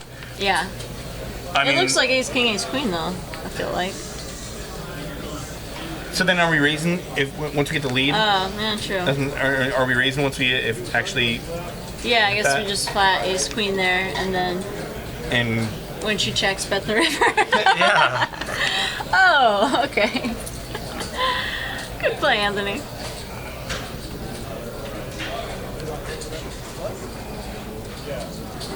Well, and you can do high level plays like that against a good player like Amber. Yeah. Because she's actually thinking, at a high level. King 8-4. Amber with top pair here, backdoor spades.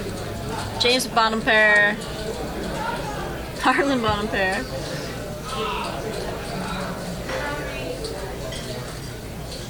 Did that check around? Yeah. I believe it did. So checked around. 7 on the turn, I believe. Mike picks up open-ended. Yeah, Amber's gonna lead out 20. James called with his pair of 4s. He also picked up a gut shot. Yeah, Mike came along too, right? Jack and Mike gets there. Oh, wow. And Amber's just staring at Mike.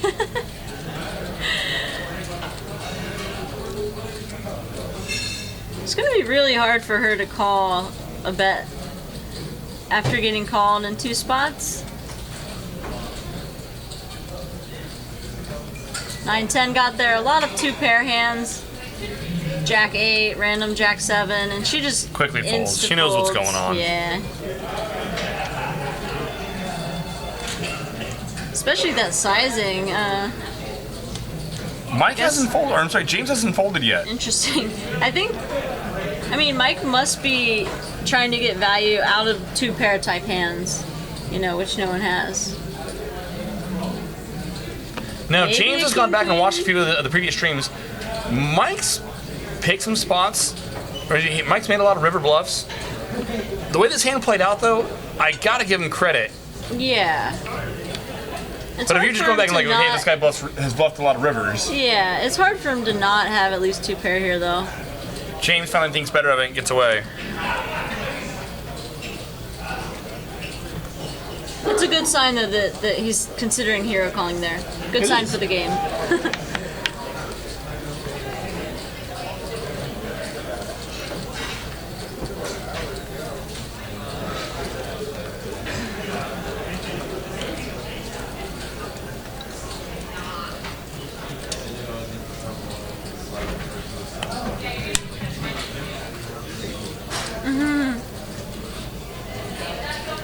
Disjunctive syllogism. So his comment is about 2-5 actually being a little easier to play sometimes than the lower limits, like 1-3 or 1-2. Oftentimes, What do you yeah. think?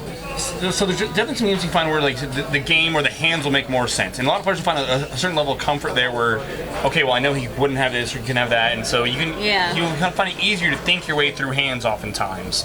That said, it's then harder because players might be playing the general consensus might be considering you better. It's harder to get value from people. I mean, a lot of your value comes because players that are playing too many hands, playing clunkers and chunk. So maybe like even calling multiple streets with 1 pair type hand. Yeah, exactly. While you might find the game might make more sense at those levels, there's more free cheese in the lower levels. I would still feel. Free cheese. Free cheese. Yeah, I think it definitely depends on how the game's playing and your own style, everything like that. But yeah. But I definitely agree. I've been experiencing the same thing because I've been playing 2-5 and 1-3 lately. And a lot of times I'm in a 1-3 or a 1-2 game or something, and by the time you get to river, you're like, okay, he can still have a lot of hands here. I have no idea, and I just see crazy things, and I can't. It just it throws you off when you can't think your way through hands because they're not thinking. No. They're just So definitely tough to play in those games where there's a lot of people just playing erratically. Yeah. For instance, Veronica and Friends. Well, that's the perfect example that he brought up was the Veronica and Friends game. It's a 1-3 it's off the chain. I mean, that's not a real 1-3. I mean, that's a not a real 1-3. That's a booze infused smash fest game. Yeah, just that's a little different. Haven't played in that many like boozy games so much lately, Back in the day, all the time, but right. it's like no one drinks anymore. I don't know what's happening. Everyone just wants to stay sober and play well. It's so annoying. So frustrating. It's pretty lame. So frustrating. It's hard. Just get all our friends faded and just like have a bunch of Ubers and right? lifts waiting outside for everyone. Just lined up. Like, don't worry, guys. Give us your money. We'll get you home safe. King 10-3. Casey with top here. Reggie might put some chips in the pot with second pair top kicker. James has the nut flush blocker.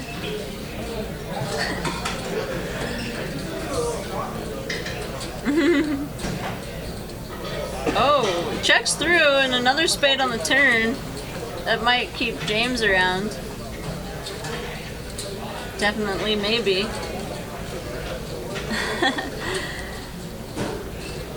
Chase is gonna probably start putting some money in the pot.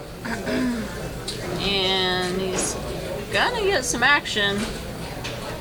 At least from James. James is gonna raise him. Nice. That'll be the last we see of Reggie in this hand.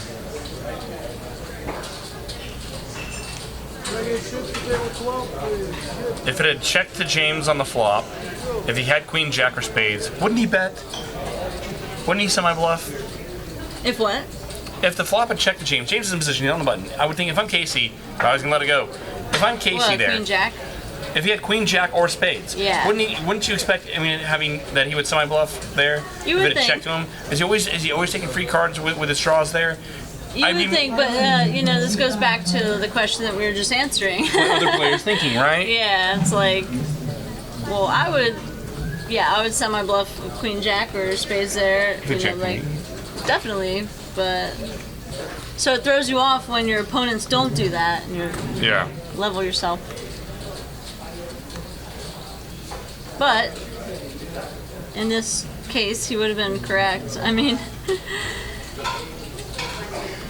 I guess Casey's just afraid to be drawing dead there out of position. Which does suck. Which sucks, but... Although on the other side of it is if you're in position versus the raise, which means you got check raise, which means you should be stronger when he's check raising. And you could actually have more draws if he checked it, check through. Right. He actually could be getting, and he could have got there on the turn. Yeah. I think he's more likely to be netted. Out of position. Yeah. Yeah. Yeah, I think Casey would have gotten more information in that hand if he had led the flop. Or if he just realized that James was full of it and just called off. That's my line or there. Or if he just jams. He's always lying. He's always lying. And I call. 10-9-4. Casey flops open-ended. No one else with anything. Ace highs.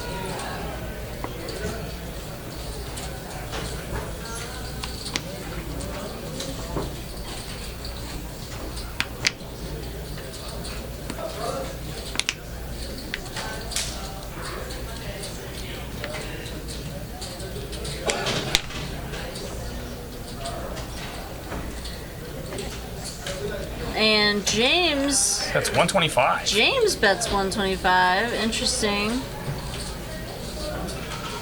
Casey's open-ended.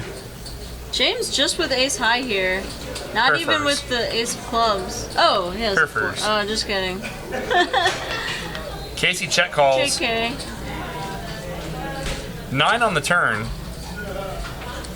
A lot of draws out there.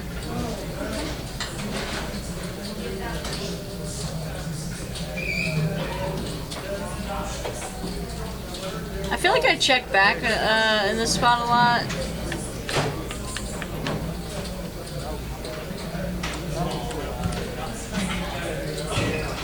So James has 2 pair. If Casey had a 10 or a 9, he's probably calling again. He's probably calling with a lot of straight draws, flush draws. It's bet 225. Wow. Maybe he's trying to get draws to fold.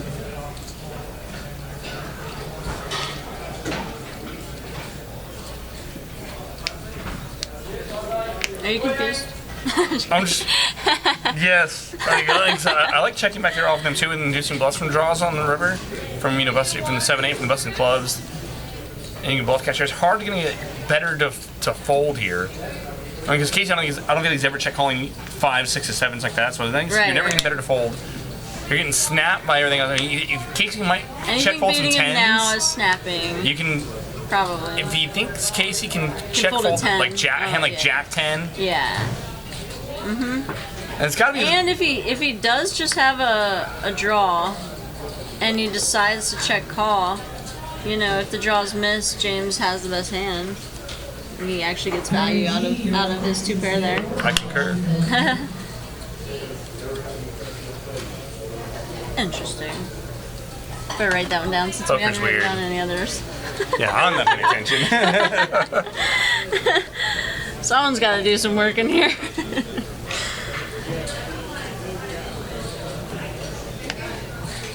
I don't remember when that 7-way 3-bet pot happened, but earlier. I don't know. It was crazy though. 7-way 3-bet pot. You say that out loud, I'm like, yes, that happened. That did happen. It was real. So I think the straddle's still on here. Sean Limson, it would seem. Yeah, Sean Limson for 10 with the 6-4 hearts. Amber opens up the pot to 40 with the ace-10. Reggie gonna call Jack-10 on the button.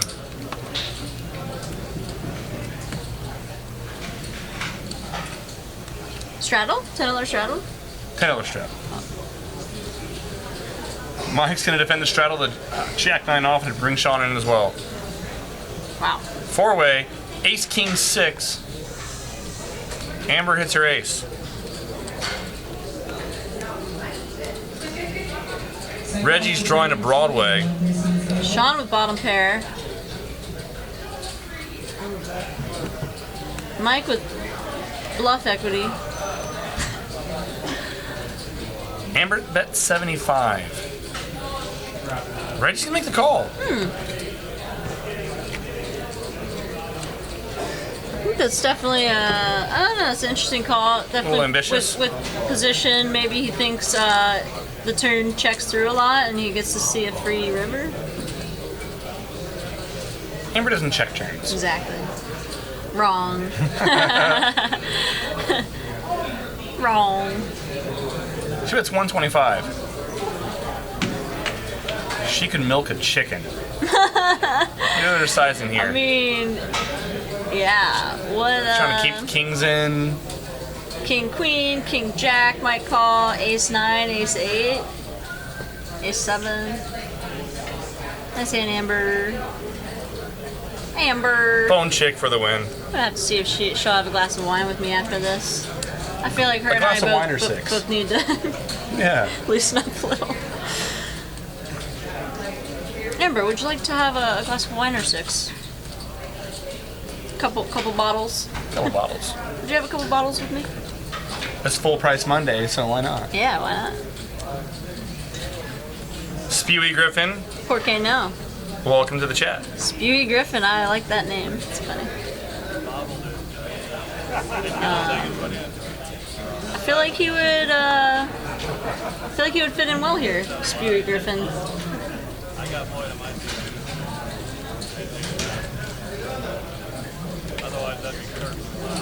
I think I need to switch to leaded water.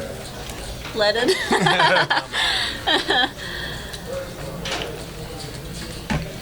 Harlan makes it 30 to go, pocket eights. I think I need to switch to fire water. Yeah, fire water, exactly. Yeah. Reggie.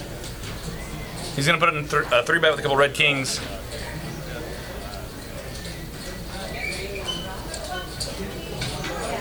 And Harlan ain't folding.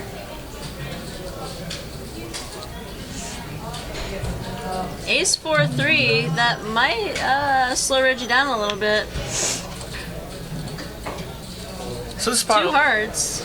I check back a lot if I'm Reggie. Do you ever I do worry? too, yeah. Do you ever worry about turning your hand face up When you check when back. you check back? Oh yeah, for sure. And against an aggressive opponent, maybe giving them the green light to just attack my check back range and go bet. Now against Harlan, I'm probably inclined to check back and then call.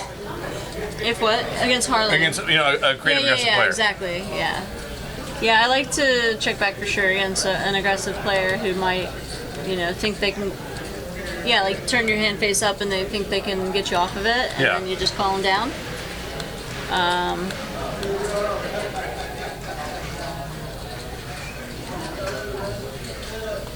mean, especially with he's holding the King of Hearts, and there's a couple hearts. There's a lot of you can turn hearts.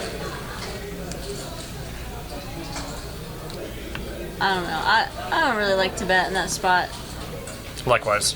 That's just like something I think about often. Is like I hate betting there. Plus, I mean, particularly against an aggressive opponent, right? Yeah. Harlan's capable of, if you do see bet there, Harlan's capable of check raising you on a bluff. Yes, he is. And so you're kind of. I feel like it's. So here we go. So 678 says that you should be balancing your check back range with Ace King versus aggressive opponents. I'm always checking back Ace King there on that board. Yeah, Ace King and Kings. Ace right? King, yeah, and Kings, and potting Ace King plus on the flop. Less than Ace King. Yeah. Oh, you're checking back here, check back range. Yeah, with less than Ace King versus aggressive. Yeah. Yeah. And potting Ace King plus.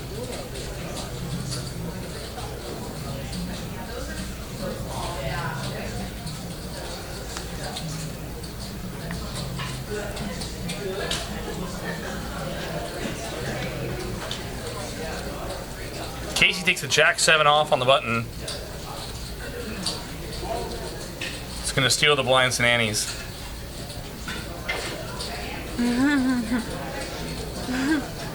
Pretty funny, Spewy. Why did I bet on the Jets?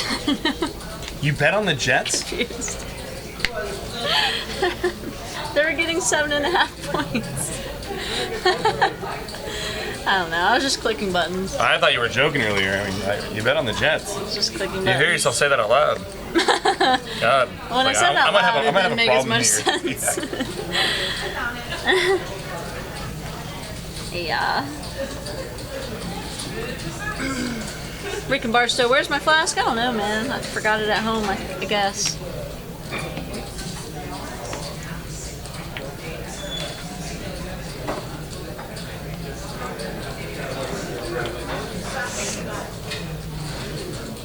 Got another 3-bet here from Harlan, Queen 10 offsuit. James? Okay. No, let's see here. Yeah, James straddled. for James 10. straddled and Harlan opens. Harlan opened 50. Yeah.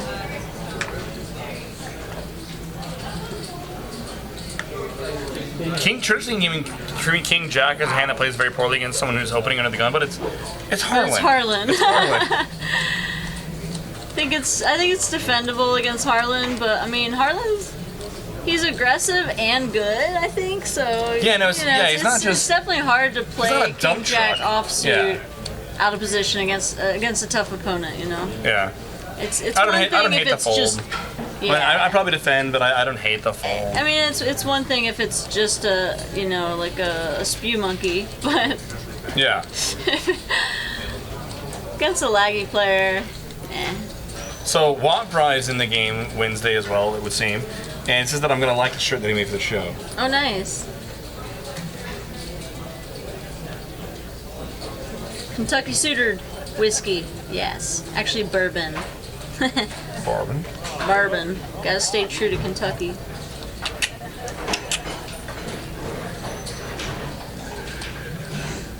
Little Woodford Reserve.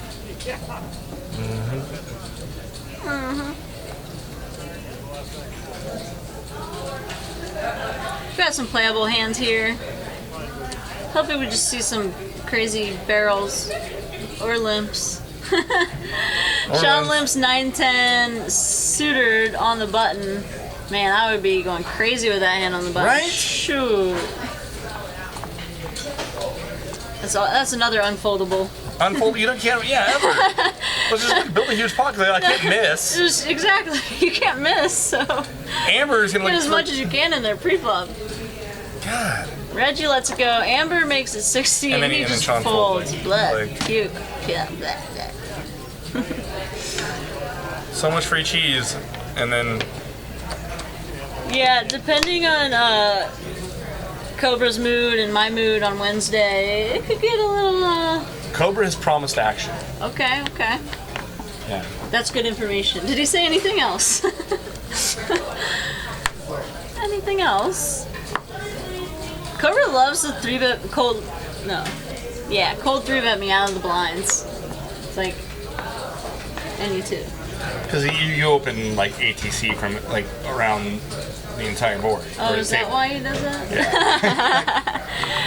It's like, yep, I got a card bigger than a 9. I can do Yeah, this well, profitably. I'm gonna start 4-betting my whole range. So. There you go. What up? Yeah, I quit talking about my strategy on here. I mean, never mind. I mean, I would never do that. I'm just kidding, obviously.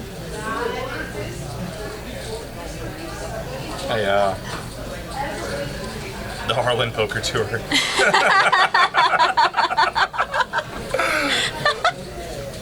I would so attend that. It would be like Run It Up. It would be like super fun. Yeah. Everyone's Travel the country, I and host these big cash needling games. each other, Yeah. just We talk some having trash. a good time. Having a grand old time. So this limps around. Sean just limps 10s in the cutoff. I think he's trying to hurt my brain. I think he's set mining. King 8-2, 2 hearts. Reggie flops queen high heart draw.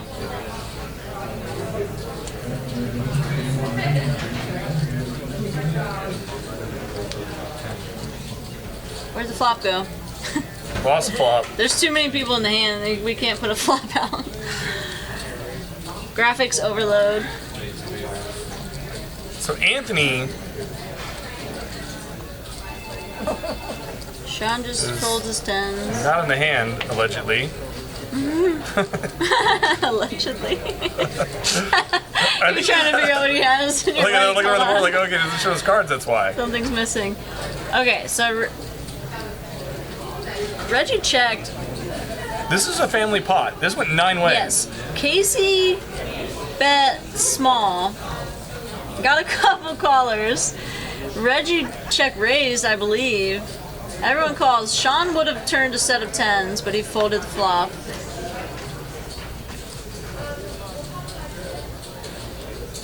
Only in America. What's happening right Sean now? broke the graphics. Sean broke the Sean broke the graphics, literally. Was that an appropriate use of literally? I beg to differ. Oh my gosh. So Reggie check calls a turn. Or it's 95? Okay. Anthony made it 95. Reggie check calls. King on the river. So king 8 deuce, 10 king. The hearts missed, and Reggie has queen 9 of hearts. We know that much. Do you remember what Anthony had? No, we never didn't saw see it. Anthony's hand. I'm guessing it's beating queen high, but you never know. Anthony's gonna bet, and Reggie's gonna fold. and then show worse hearts. Yeah, I hope so. I mean, Anthony's definitely capable of having worse hearts here. I feel like he has like a misdraw or a king, right? Like he's pretty polarized here. He's not betting like that with a 10. No. Well, plus you never have 10s and Sean had all of He 10s. showed something to Sean. And Sean got all giddy. Yeah, Sean had pocket 10s. Anthony had the Sean king would've- Dewey. There it is. King Duck. River Trip Kings. No. There's a 2 on the board too, no? Was there, yes? King 8 deuce, 2 hearts. Oh, Anthony had a King's No Fall. wonder Sean was giddy. He would have turned a set of 10s and rivered a full house. Except if he would have, Two set of 10s, and it would have been harder for but Anthony. if he would have to- raised pre-flop, then Anthony probably folds king deuce. So, you know. Oh, Aunt Doom told us. There he is, Riverboat. Riverboat. And Crazy. Doom, welcome to the chat. Crazy. So King's full, and Sean folded 10s. He would have had a worse boat, and he would have lost a lot. If He'll he, go back and analyze the hand and, and tell himself he played it well. Yeah. Dodging bullets. Dodging bullets. He said he had pocket kings. That would have been quads. King deuce, yeah. King deuce, flop 2 pair. Reggie check raised with hearts. And Anthony filled up on the river. Craziness. I don't know what's happening anymore. Mike raises to 20 with Jack 4 suited, gets a few callers, 9, 8, 6, couple diamonds. Harlan flops the best hand, obviously. Middle pair.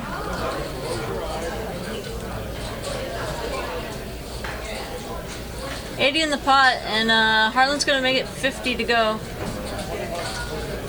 Reggie's taking a little while here to fold the King Queen. So Harlan's donk betting here.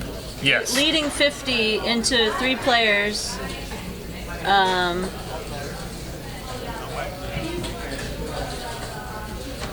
Sean's betting Starburst or something. Plus EV. Splash in the pot. Amber with pocket 5, so it's an under pair with a gutter. She can't love the gutter because if a 7 comes, you know, she's beat by a 10 and 10 jack. She's just going to get away from it. Harlan's donk bet works there.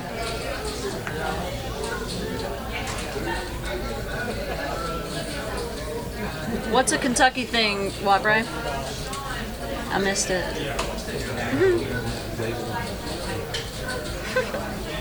Hocus Pocus, good movie. 'Tis the season.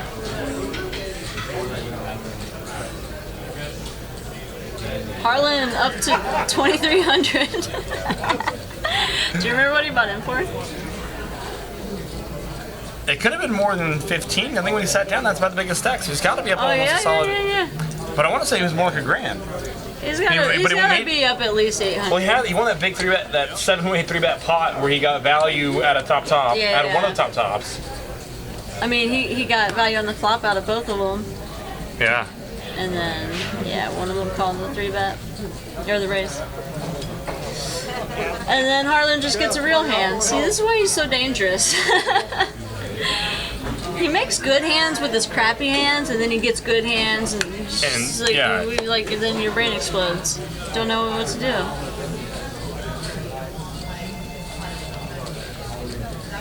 So he made it 40, and everyone folded. Took her down. No one wants to play with him. Yeah. It's too hard to play against. And now the man has starburst. He just. So yes, Spewy Griffin, we had a 7-way 3-bet pot. Yes. And queens, ace king. Harlan gets in cold calls in the small blind. Big blind with jack 8 offsuit. Flops ace jack 8.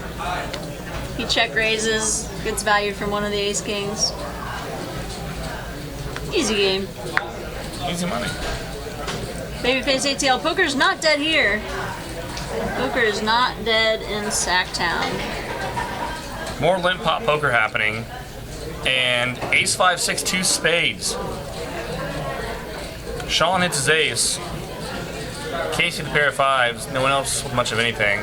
Harlan has gutter. You know it's a 7 on the turn, right?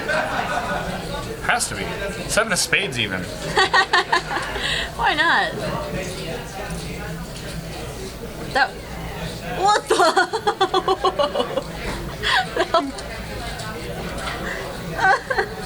What just happened? And we're getting a little psycho in the booth. Super psycho.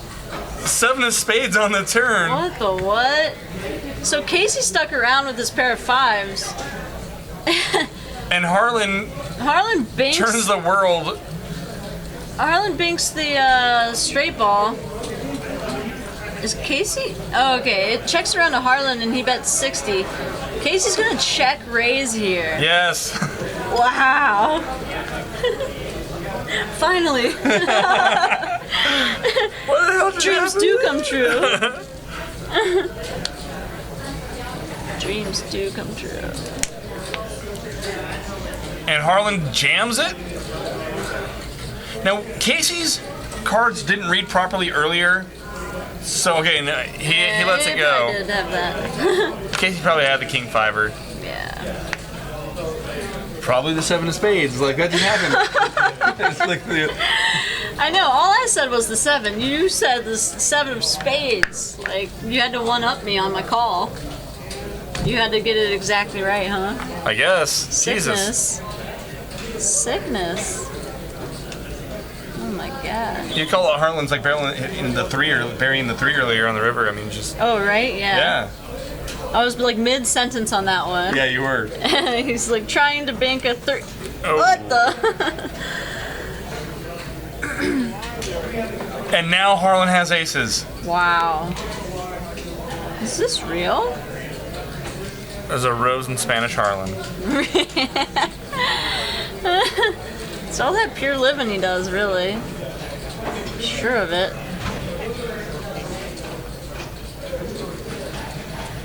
So, still 5-5-10. Harlan makes it 35 to go. Couple red aces. Reggie calls with 4s. Under the gun? And Sean gets in the limp re-raise. Sean has picked a spot to limp re-raise Harlan. Hold on, isn't Sean in... What? Okay, $10 straddle, limp. Okay. Wow. To 195. What do you do now if you're Harlan? How deep is Sean? Sean's got 844 back. I think you flat. Flat. You and flat and let Sean then jam hang over his himself. seatbelt on the flop. Yeah. Yeah. Because then he's gonna be stuck. Flat. Flat. Flat. But he actually listened to us this time. Unlike that one game we kept saying that and then they would raise. Tell me Harlan called. Yes. Just flat. God, I love Harlan. Right? God, I love Harlan. 7-3. And you know Sean's gonna rep that card. Jeez, okay, I'll stop. I was about to say Dewey. And of course Harlan checks back here. Uh-oh. And Sean's just going into shutdown. Sean just shut down. I think he just shut down once Harlan called pre-flop. Uh-oh. I thought that Sean was going to take the queen. That would have been disgusting. Alright, Harlan's going to bet now. And hope that Sean actually has kings or queens or jacks and wants to call one bet. Can't But- get any love.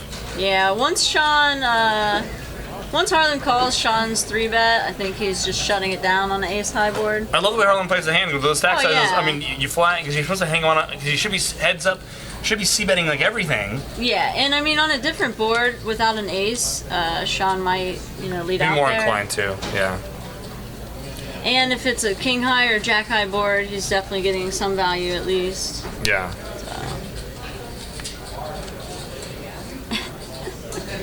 Harlan, the man. Are those real aces? Man. Those releases. Legend.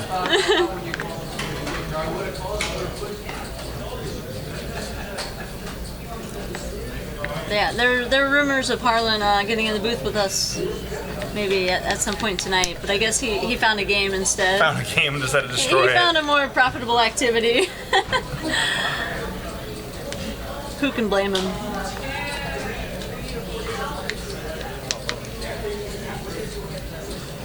Ten, 8-3, couple spades.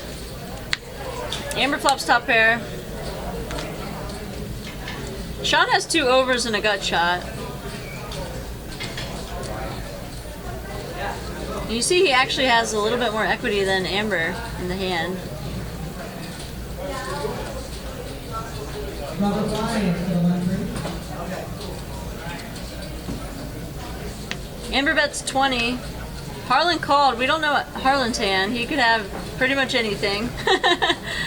Jack 9, 9-7, some kind of spade draw. The ace of hearts comes off, and Sean now has a double gutter. He decides it's a good card to bluff, which in this spot it might be. Amber can't like her spot here, especially with Harlan behind. Harlan just has a pair of 8s. He's gonna let it go. It's a good bet by Sean, thinks on the pot. Yeah.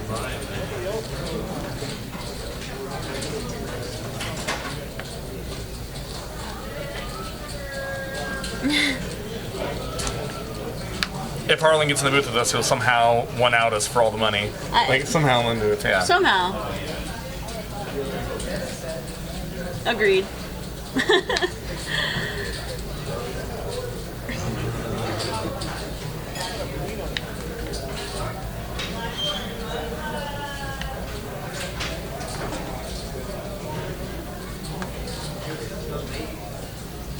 No straddle on in this hand.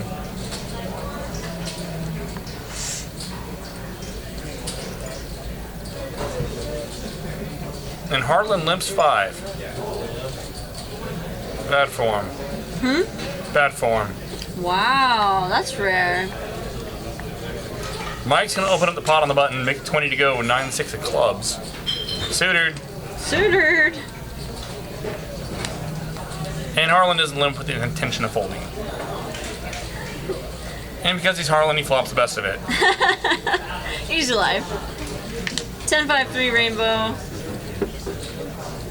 Harlan with a purr. Just gonna let Mike c-bet it.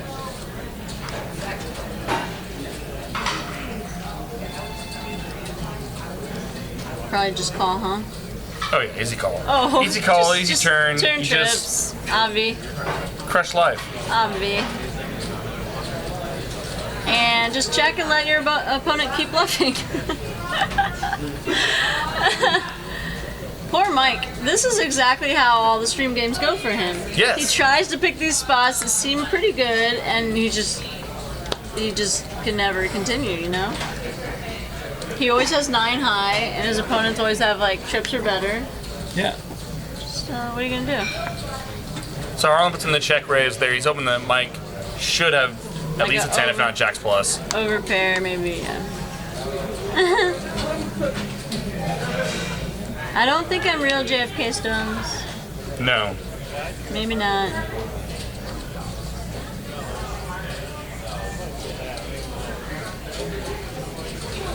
I don't feel real.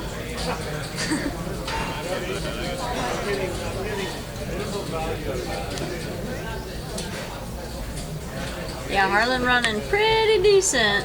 This is Harlan's like standard game. Right? He sat down in the game all late and just like ran it over immediately, right? He got in, what, like an hour into the stream? Yeah, roughly. Something like that.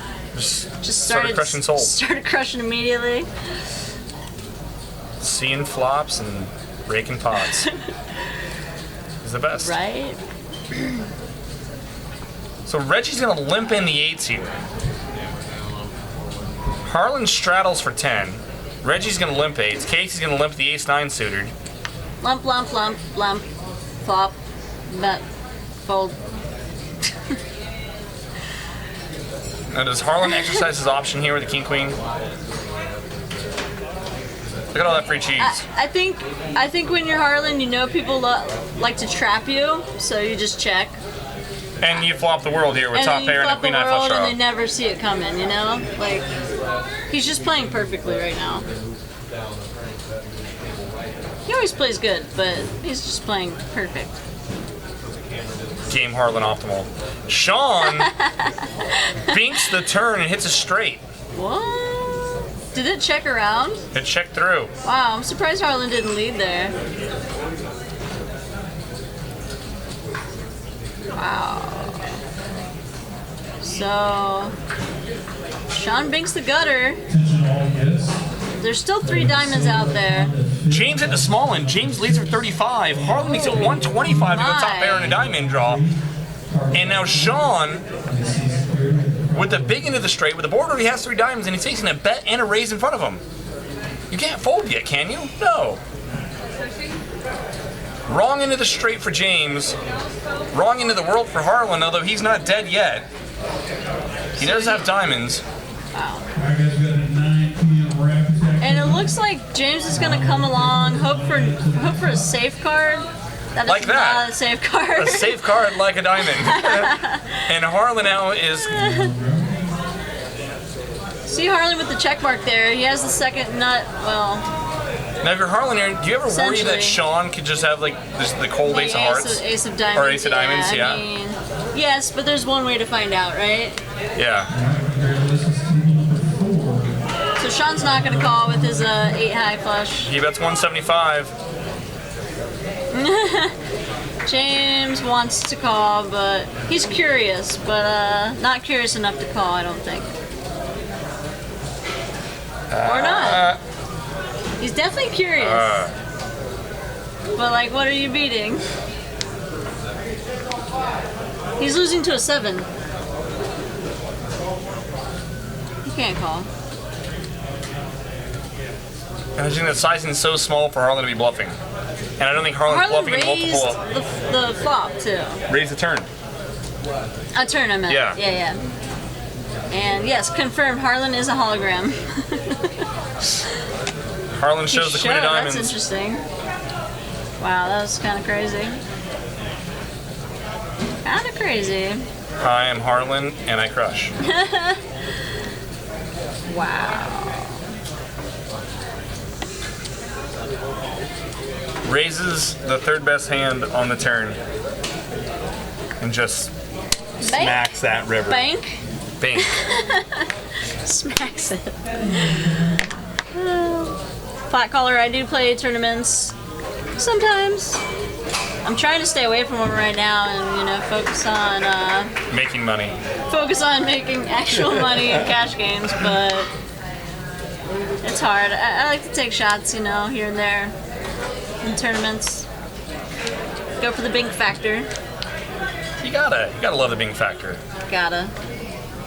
So Kyle makes it 35 to go with King Queen. It is Reggie does have the straddle on. James is now in no mood to fold after the way that last hand played. He calls with a 10-7 off out of the small blind. I mean, that Diamond on the River actually saved James money. Yes, it did. It was literally the worst card in the deck for him. And he was already in second place. 4 deuce queen. Top per for Kyle.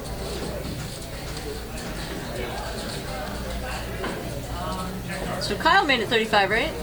Pre-flop? Smallish bet from Kyle, I would think. Yes. Very nice. Very nice. Yes. Alright. That's 50.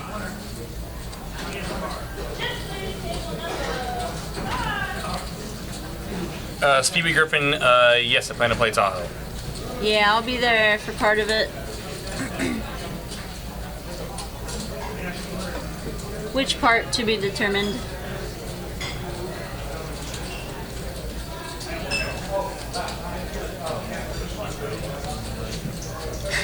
Nice needle, JFK Stones. 10th place champion. Oh no, it's so true. It's because, you know, I'm speechless. I just like saw him across the room and I just like, oh man. Damn it, Justin. Yeah, so we get down to the final 10. Maintain like a low profile. Right. You don't have to like have to be on like a live stream. Yeah. In a tournament, you just I'm gotta. just trying to lay low, you know. Yeah. Yeah, well, we got down to 10-handed, you know, the TV bubble, right? The live stream bubble, and I was originally scheduled to commentate the final table, and while we're 10-handed in play, Justin comes up to me and says, "Hey, I got so and so to cover for you, blah blah blah," and I'm like, "Really?" And then I insta-bust, obviously. Get up with that kind of pressure on me. And then I just immediately bust. I'd be lying if I said that Justin hasn't done the same thing to me. late in an event. He's such a jinxer. Yeah, tell the dealer. Jeez, can you do me a favor and just like Justin. bust Jake next? Right? Just, He's like, yeah, I need him in the booth. Boom. Happens. Yeah. So ace 10 6, 2 diamonds here. We have a bet and a call. 5 of diamonds on the turn. It's gonna slow things down. Yeah, Reggie. Looks like he check called with the Gutter. gutter ball. Notice he felt really bad about what he did to me. To you, not to you. me, obviously. The needles just never end with him. They never end. Mike bet 60. Reggie's got nut, no pair, but I don't think that's ever good in the way this hand was played out. Probably not good enough to check call here. Even though Mike has had air every time he's bet. Oh, goodness. It's not you, Mike, it's the cards. Not so good. What's up, Plastica? Welcome, welcome.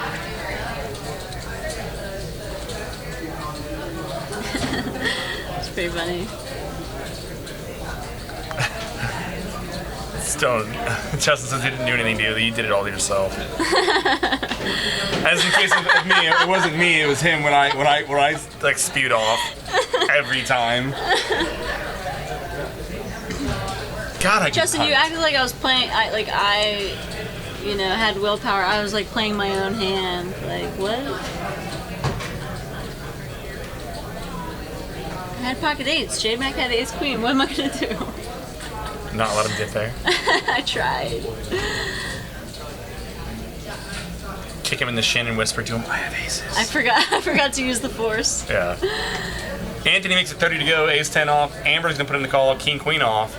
James, super sexy 3-bet.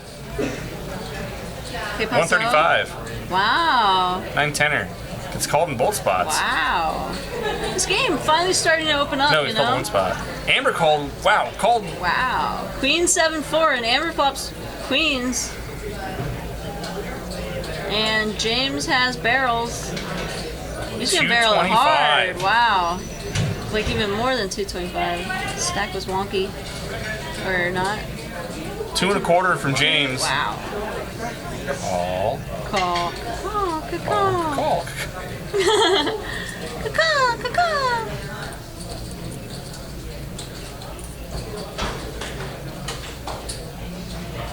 Whatever, Justin. I didn't want to be on the stupid live stream table anyway. Another queen on the turn. Amber not going anywhere. I mean, yeah, James gonna shut it down. Looks like 6 of diamonds here.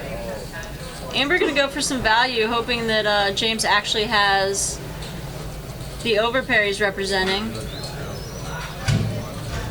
She probably also gets called by jacks, 10s, maybe, possibly.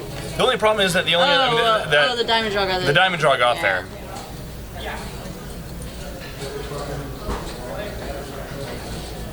Yeah, hard for. I mean, we know that James is 10 higher and she's never getting called. Yeah. But just even versus the hands that you would hope that he would have, it was really hard for her to get value there with her trip queens. Do you ever just check there in that spot? Yes. Yeah. But if my opponent I feel is really capable of going for thin value and betting kings and aces Kings there. and aces, yeah. Figuring that I'm probably just calling down with jacks, 10s, Yeah. hoping that he has ace king, something like that. If I think my opponent is capable of going for value there, Keep some bluffs in his range. then I can consider checking. Yeah. Versus most opponents, though, it's just kind of a crappy spot where because the diamond draw got there, Yeah. then it's just so hard to get value from anything. Right. If your opponent's especially bad, he might call off kings and aces there. Yeah. Unless he thinks that you're exceptionally good and can turn jacks or 10s into a bluff. Right. So I can clearly not choose a line in front of me. Levels on levels on levels. Yeah. Levels on levels on levels.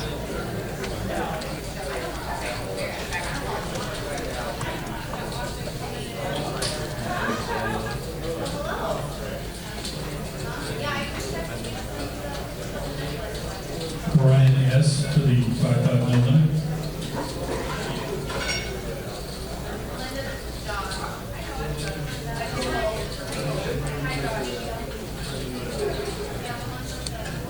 Yeah, that understanding not your opponent's perception of you. Right. Like I said, we're talking about playing different levels, 2-5 versus 1-3 versus 5-10, and all those kind of things. Yeah. And how players are thinking, how much playing into it, and you gotta wonder, how also at those different levels, how it changes. I mean, at these lower levels, are they even thinking about that at all? Right. Or. Yeah, I used to make that mistake a lot, like in the smaller games. I would be maybe playing aggressively, so then I think that they're opening up their range against me, but they're just not paying attention. You know what I mean? Like, Yeah. I show some crazy hand, and I think that they're remembering that. But And they're just looking at their shinies. They never even watch the hand, right? SPR, what's Jake?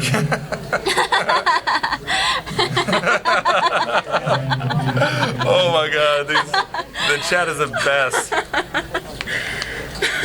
I am SPR. I am the SPR, what's It's amazing. Harlan, am I crazy or does Harlan have the best hand here among these 7 players? and is betting for value. Somehow he knows he's good. I mean, amazing. And he might get value. Oh, hold on. James bet 45 here with his 8. Oh, Harlan calls with a better 8, and James turns a higher 2 pair here. Yes. Yes, do it. Yes, do it. 75. James check calls. Oh, he check call. Now what? Check. Check river. I guess he was just afraid of Harlan having a 4, which obviously Harlan can have a 4, but I'm actually surprised like Harlan didn't bet for value there. It's hard for him to have a 10. I mean, you're only losing the 8-10, I would think, when the hand played out. I mean, then on the other side, we saw a few hands ago where James check raised the trip 9, was there, or trip 7s? Whatever it was. He had 9-7, trip 7s. Trip 5s or 7s, I don't remember. Who knows? Yeah. He had cards. He had a lot of cards. Oh no, yeah, 7-9. Yeah, 9-7. Trip 7s, yeah. Trip 7, trip It was 9. 7-7-5 flop, yeah. Yeah. So that, I guess, normally the way the hand played out, King 8, it's actually handling that. I didn't feel that we can value it there. We've got a pretty darn good 8. Hard for him to have a 4. Maybe, except I feel like, yeah. Except for that other hand that might have Possibly. played into Harlan's head of like, well, this guy's willing to go for the check raise in the spot. He could have a 4 there. He can actually the have way a 4 he here, played the way he play the hands. You know, plus you can have. But then it's still like value, but then you can get called by all the worst 8s in those spots, and you can confidently fold with a check raise. I think you got a free roll in the value bet in the river. I like value betting King 8 there in that spot. I'm not going to play a lot of King 8. Yeah. But I mean, if I find myself in this position where I'm somehow in the river with King 8 here. Yeah. With the hands I feel played, like just I value bet a lot. specifically against James and like the hands that they've played, the way that they've played out, I feel like that kind of turned a close spot into a check back.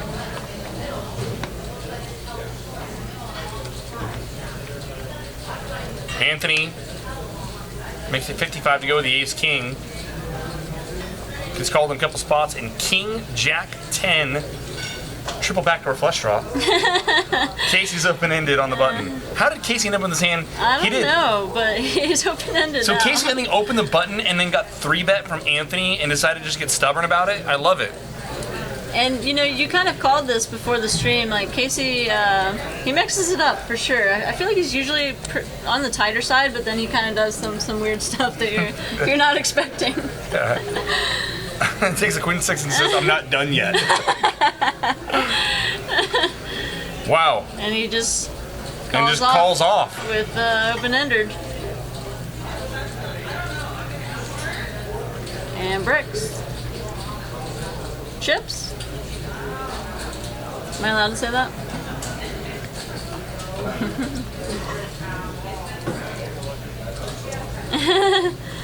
Destructive syllogism.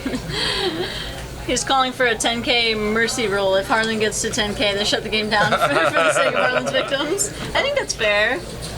I love it. You don't want everyone to go broke, you know? Gotta keep the games going. Gotta feed that rake monster. No.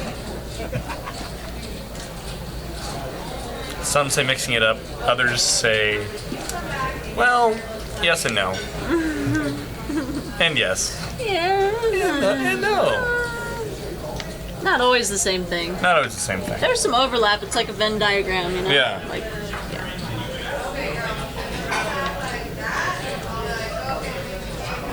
It's gonna be a new thing. Like you're like, if you're next time you walk by and you're like, Jake, how's the game going? I'm just gonna be like,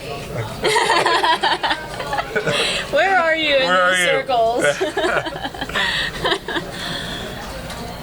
Are you to the all right. the way on Wait, the my right, spew side? or your right? Like.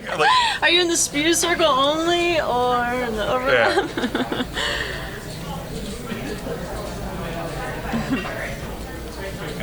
I'm shading the spewy, but I'm getting there, so it's good. Yeah. Yeah, I'm trying to punt. It's just not happening. So Harlan makes it 35 to go. Ace Queen. Those are usually good nights when you're trying to punt and you can't. Yeah.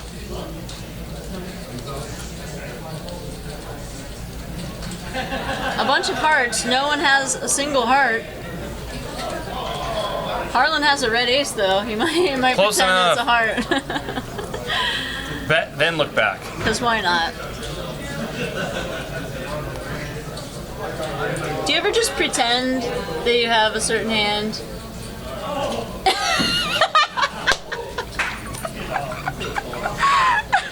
I was joking, but no, just kidding. Just kidding about joking. I wasn't joking. We're just gonna get like full 2003. We don't have ranges. We just rep hands. Right.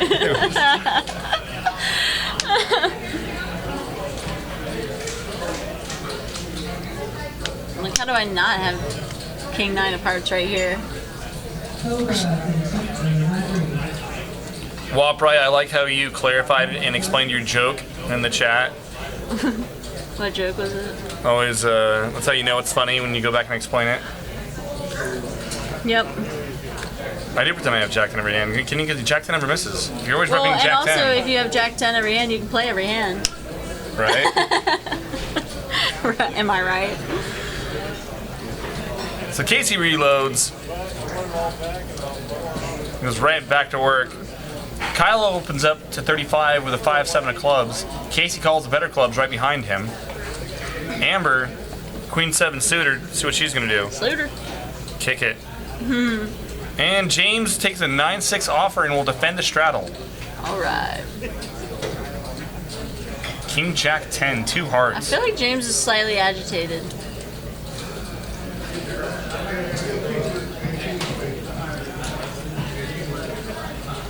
So Casey with the best hand here.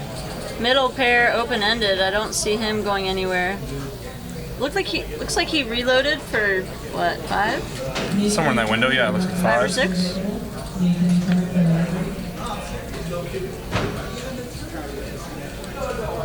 Kyle turns a pair now. So Casey just calls 65 on the flop. Kyle's gonna check, and I feel like he's gonna check fold now. Yes. Casey checks back.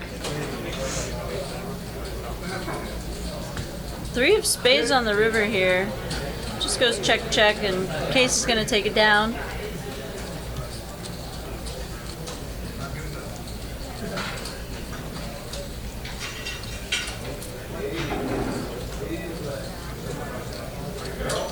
Standard. Harlan over 3,000. Kyle, Amber, Anthony, and Mike all around 15. Hundo.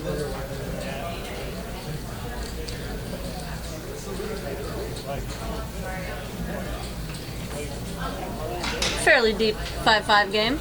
Yeah, pretty good game. Yeah.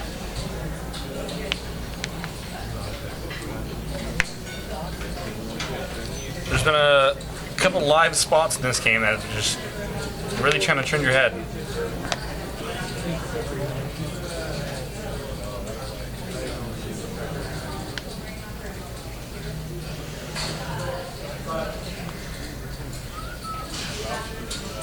Harlan, I believe, has a $15 straddle on here, if I'm not mistaken. Amber, yeah.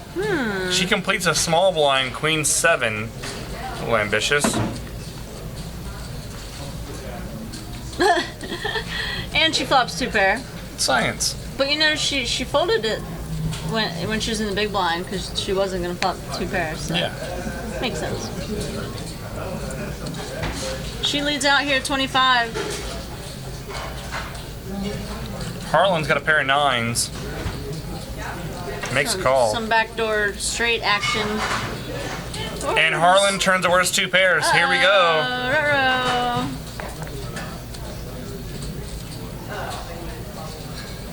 The King Let's see Jack how much trouble is there. Harlan can get in here.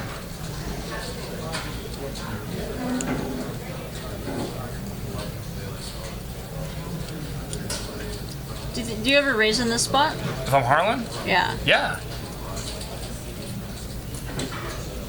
Amber's led 2 streets, and there's a lot of draws out there. You can get value from all those hands. So 6-8 got there, King Jack got there. And conversely, if I'm Amber, I'm never playing back at him. Wow. Wow, that's a bad card for Amber. Yeah. She fills up, but it counterfeits all the other worst 2 pair hands that you were beating now. And you're still losing the And Queen Harlan 10. has too much showdown value to bluff here. You're already beating spades. Yeah. No point in betting. So it looks like a great card for her, but it was actually a very bad card for her. Although a 10 or a 9 would have been worse. I suppose. I suppose. But then if a 10 or 9 peels off, You she's get not going to lose yeah, that she's not much gonna- because because she's you gotta- counterfeited anyway, yeah. so. Yeah, pretty bad card.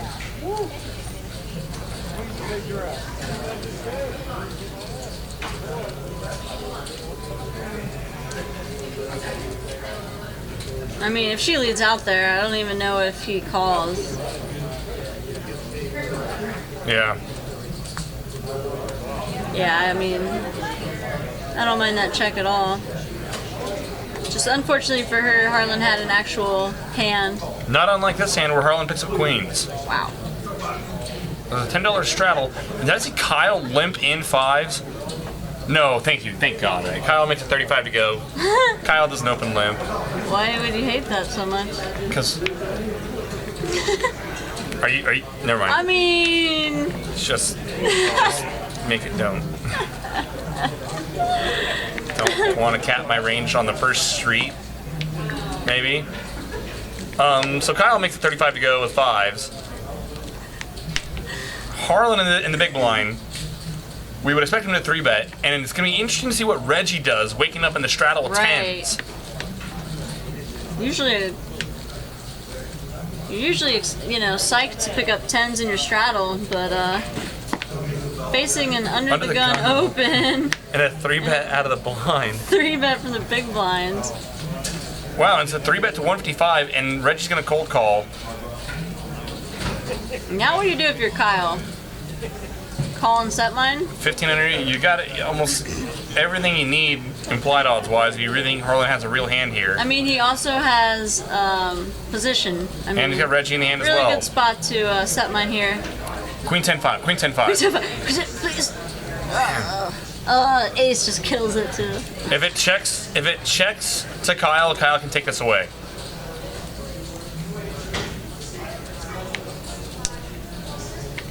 Harlan's not loving this, but it's because people don't check raise enough third pot c-bets. It's probably Kyle the most checks proper play in back. this game. 7 on the turn doesn't change anything. Harlan's queen's still in the lead, but someone in position can definitely take this away from him.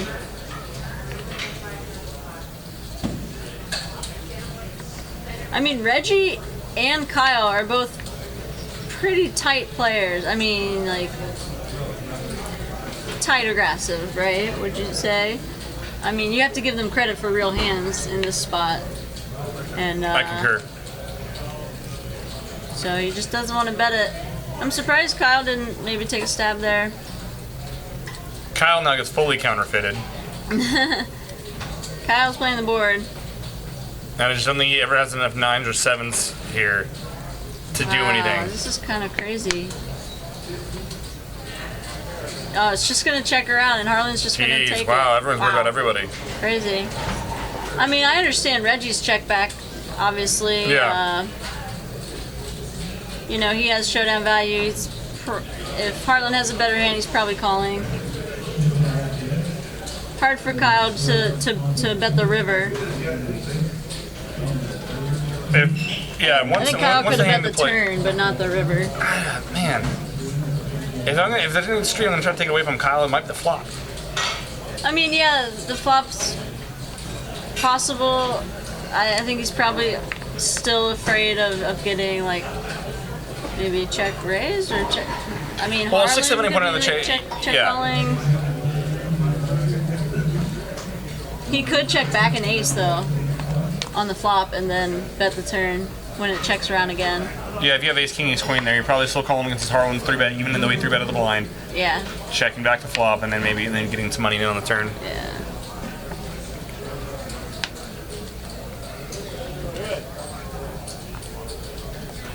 I just love turning my hand into a bluff though. Just do it as soon as possible. Yeah, and I'm never ahead with 5s. Yeah, exactly. The only way you win is by betting at some point, flop or turn. Yeah. But, you know, in the long run, it's important to give up sometimes. Speaking of 3-bets. Some days I remember that. Some days I forget it. So, a $20 open and James. A $20 open and call and James makes it $225. Huge 3-bet. And shows a 9. With 9s. Shows one of them. So 670 says that Kyle can overbet the river there. And overbets get through so often in these schemes. I'm thinking that since you mean overbet river, right? Not overbet flop or turn. Yeah. And overbets get through at a ridiculously high frequency in these games. It's so hard for me to I don't know. I'm just trying to like. Then I can just fly there analyzing myself. Like, do I really ever have a 9 here? What do I have? He could have like 9-10 suited, and the way the action plays out, you see a flop. You can have 9. Yeah. Yeah. And he can have ace king and ace queen. Are you ever bombed? Can't really have a 7. No, can't really have a 7. I mean, I could. You could, yeah. If you can have 9-10 suited, can you not have 7-8 suited? Yeah. Are those two hands something so indifferent? Maybe. King 4-4. Merry Christmas, Casey. Casey loves these junky kings. Have you noticed that? He just like goes all the way with them. Okay. Interesting. Checks around. Deuce of spades on the turn. It's gonna kill action. I mean, no one really has much anyway, but Amber now with the 7 of spades. 7 of spades, she's gonna look him up. And get there. God, it's so Spades. gross. Poor Casey. Sick. Harlan's in. Oh! I didn't even see Harlan with the pair of kings. River's top 2. River's top 2, and obviously. And a spot where it's never good. Wow. It's hilarious. I love it, Amber. Scoop it. Ship it to Amber.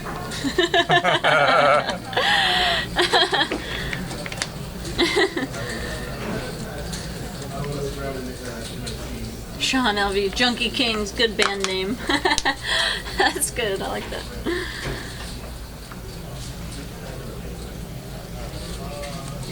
Good band name, bad poker hand.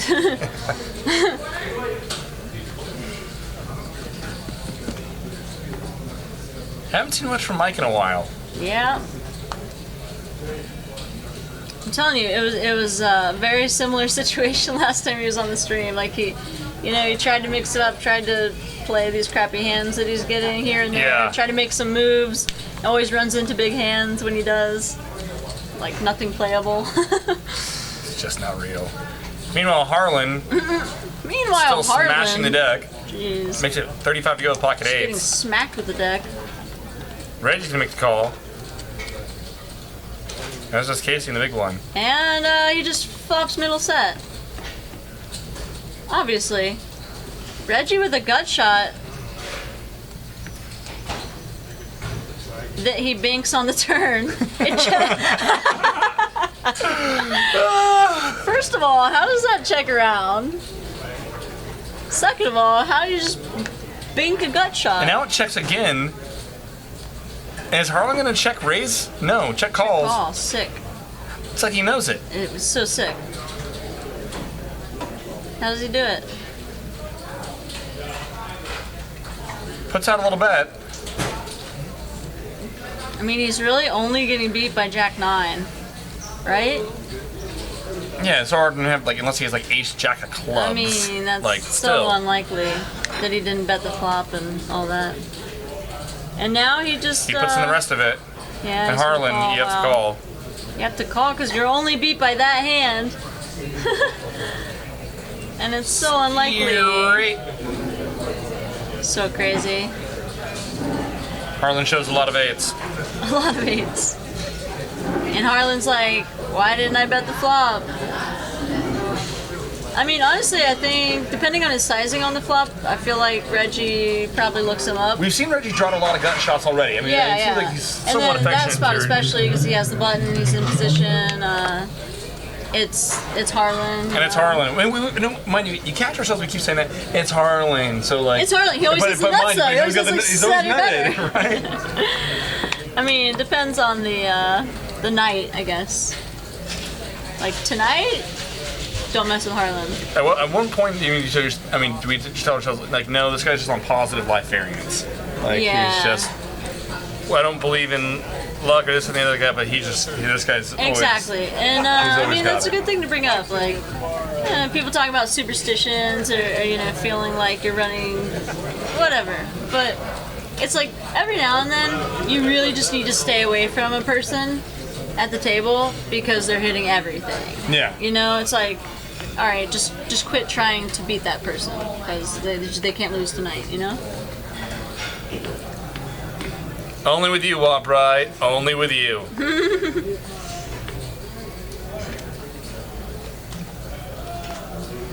Wapride getting all excited in the chat.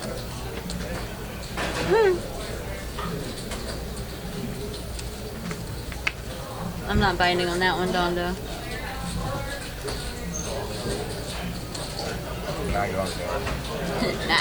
Not gonna do it.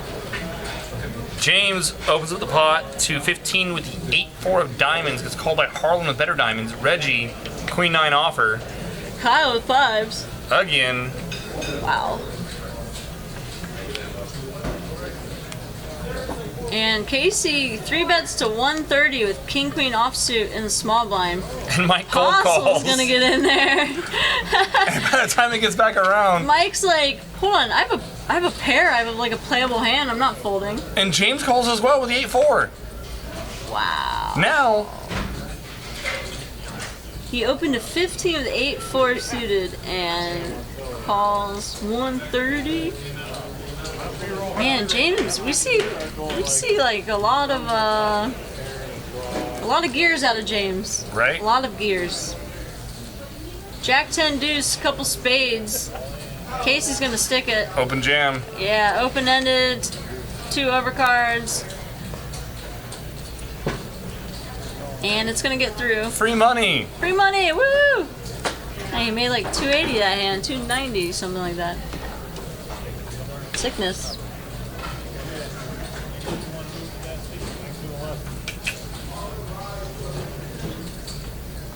Tourney poker.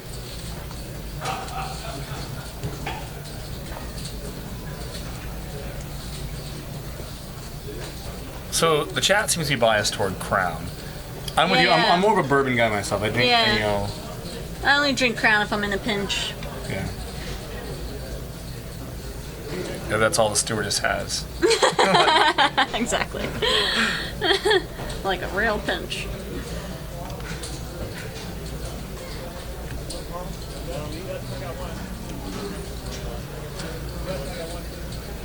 We haven't really seen Kyle scoop many pots tonight. Hasn't really found himself in good spots. Harlan makes it 45 to go, and now we're going to see Kyle get involved. Kyle here. flats. Oh, interesting. Did he grab the wrong colored chips? He meant to make it 105. So 45 with 4-5, I like it. Queen 10-7, all diamonds. That's a pretty good flop for Kyle. King high diamond draw, and a gutter, and 2 overs. Well, probably what I missed. Answer what? Marco. Hello. ¿Qué pasó? Kyle puts in a bet. Gets through. What did someone else that I didn't answer? I don't know. I don't know. Jake? Waprai? What, Brian? He said answer them. We don't know what you're asking.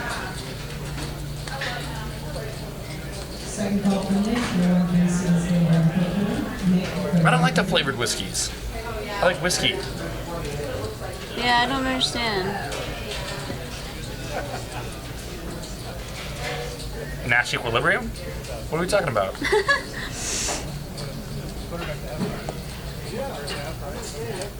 Take Bitcoin.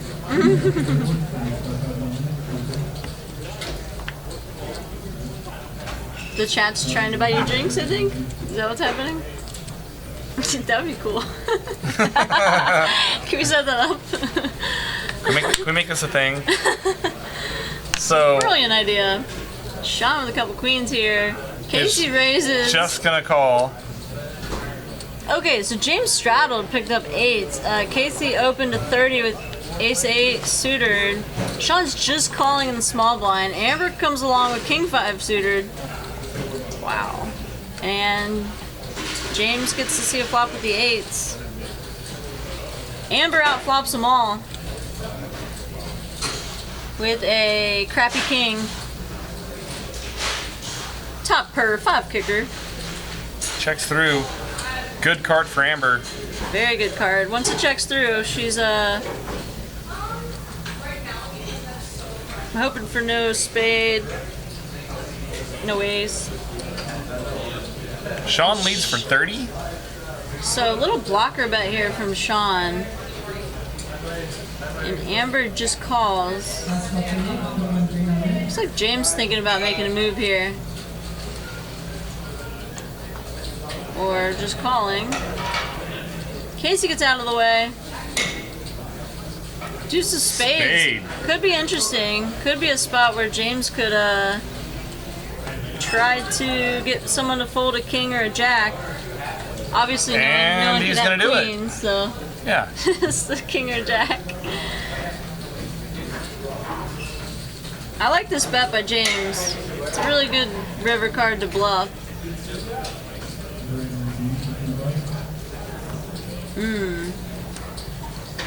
James takes it away. Nice. So my only logic is that Sean has some just monster size like side bets with how many times he does something and I do like this. He's like the over under. He's like, no, if he does it more than 7 times, then like you pay me off like $4K. It's the only explanation. Yeah, it makes the most sense. Like he's good at the keeps and side bets. Makes the most sense. Yeah. Yeah. Watch this, guys. Side bet ninja. This will really piss him off. This will really piss him off. Dondo, I don't raise there now. Where, what, when? Advocating that Amber should be, I believe he was referring to the turn, should be raising the turn to see where she's at. I don't like raising there. I don't ever like raising there. I think it's just flat city. Peter in seat 9. Hey. Peter smashed up that 5-10 game, that last one. Oh, yeah.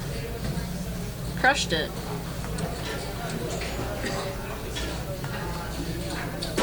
Yeah, I feel like we've been seeing Peter mix it up a little bit more lately.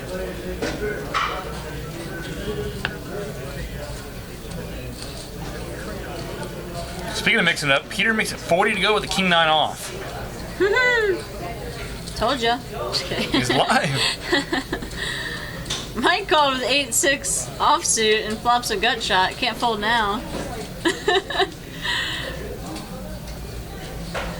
Can't fold now. Just gonna hope that Peter slows down on the turn. 55. 5 of clubs, brick turn. Club does get there. Mike. Oh. Sorry, I didn't realize there were 2 clubs on that flop. A little tired. There we go. Mike's gonna try to take it away. Nice. And it's hard for Peter to continue here. Yeah, it's a good spot for Mike. I mean, on the flop, I mean. So he can call, he can hit a 7, he can bluff clubs. You always gotta have bluff outs. Yeah, bluff outs are key. Good spot for him to float there for sure. Peter's gonna let it go. Nice bet, Mike. And Mike wins his first pot of the night. 6, 7, 8. No, that card room is no Maybe longer second. Operational in the greater Sacramento area. They got in some trouble for being shady as stuff. Shitty stuff. And it's been shut down. Although the word on the street is that someone bought the license and they might be coming back in a big way. Oh wow. Rumor has it. That's the word on the street. But then again, I mean, the poker community is based on rumors and everyone's gossip full of, and yeah. you can't believe anyone. All right, might see some action here. Harlan with Jack 10 suited. He ain't folding. Oh, did he straddle? So it looked like Harlan straddled. Reggie's gonna bump it to 20 with Ace 9 of hearts. Sean's thinking about getting in there with 7-3 suited. Okay. All right. Why Amber, more bets. not? 4K no. More. There we go. Let's play for more. Amber makes it 100 on the button with AK. I like that sizing. 75. Or 75. It's cool too. No, we don't like. It's cool too. It's also cool, man. So somewhere in between 75 and 100. Good. And of course, Harlan's gonna cold call because he's got Jack 10 suited, and well, Obviously. it's hard to miss flops. He can't miss. And there's a lot of hearts out there. 3 people are suited with hearts, and Amber has the king of hearts. Let's just see 3 hearts on the flop. Why not? Yeah. Yeah. Well, Sean gets out of the way. Black card's coming. Most likely. All reds. All red. Wow. Queen 10-5, 1 heart. Harlan's And got middle pair. Obviously, Harlan has the best hand on the flop. Why wouldn't he? And backdoor hearts. This could get interesting. And Harlan's gonna lead it. out. Wow. Reggie, backdoor straight draw, backdoor nut hearts. Amber, inside straight draw, backdoor nut diamonds. Let's get a red turn one time. I think they took. I don't care which way it is, I think it's red. they took like all the clubs out of the deck or something. And Amber. I love it. Oh yeah. Make him pay. Which makes it 250 to go. Nice. I love it. And Harlan says, you know I always get there, right? He probably is saying that. He- Oh man, we need to hear Harlan table talk. Harlan and Amber actually have really good table talk. Some of the best. Usually, yeah. So there's probably some funny stuff happening right now. He's probably just like, do you just want to put in like 1,500 and check it down? Yeah. Harlan calls. Psych 'em out. That's a brick. That would be a brick. I mean, it's crazy because he has the best hand. Don't lift now, Amber. He suspects that he doesn't. Oh, and Oh. she just checks back and gets there. Nice. What happened on the river? Check. Check, No. and she said all. Oh, she must have said She something. checked. She must have verbalized the bet like 3. She must have verbalized something. Something, yeah. 300, 400. Wow. Yeah, I really like her raise there on the flop because Harlan can lead there with such a wide And range. I feel he's never leading like super strong. I don't think he's ever leading 2 pair plus. I think Yeah. players don't. I mean, most players prefer to check raise those type of hands. Yeah, especially when the board is that draw heavy. I mean, it's way more likely that he has some kind of straight draw, flush draw, maybe combo. Maybe middle pair with like a 10 jack of hearts, something like that. I mean, he did technically have her beat, but really good spot for her to use aggression there in position. Now, that said, once the line that Amber took on the flop, what do you think of her checking back the turn? Because I mean, she still doesn't have any showdown value. I mean, you're beating some of the dry draws with Ace King. You know, just like you just cold, or dead diamonds. I mean, so to speak. she also figures once he calls her raise, that she has an ace out, king out, jack. Maybe she's just. just wants to take the free card and ready to I check mean, it's raise. Harlan. Yeah, maybe Harlan's gonna Yeah, the check four- raise with a set or something weird. I just don't feel like he's But ever it's leading such a sets. blank. Such a brick turn. It's such a brick that I feel like it would make a little bit more sense to continue the line there, the aggressive line. Jack 8-7, couple hearts. Amber with top pair and a gutter. Reggie with middle pair. Harlan with the nut blocker. So here we see 678 talking about it directly. He says, "Look, Kyle and him went over leading spots, and it does not increase your your EV, especially when these players think it does exploitively. Just check raise is way stronger." What were we talking about? Talking about hands, Harlan leading, whether or not he would ever leading like really strong hands. There's a fun little turn card for us. Wow. Except Harlan folded the ace of hearts. Ah, Jesus. Amber gets there with the straight. And checks, and Reggie checks back. Did complete the flush draw, but she's got the 9 of hearts. Yeah, I mean, the board also pairs on the river. They just check it down, and Amber's straight is good. Thanks, See ya. Fury. Good night. So what were we So I was talking talking okay, like whether or not Harlan's are like leading like super strong hands there, and there's certain boards I mean where I am more inclined to lead, especially in boards that are very likely to get checked back. You know, where I want to get a bet in in a multi-way pot, but more often than not, check raising is much stronger and it's better. And that's the way most players play those hands. So that says once Harlan is leading there, it's harder for him to be really strong. So let's go back. I love Amber's raise, but that's if you're taking that line. I once again like betting on the turn. Yeah.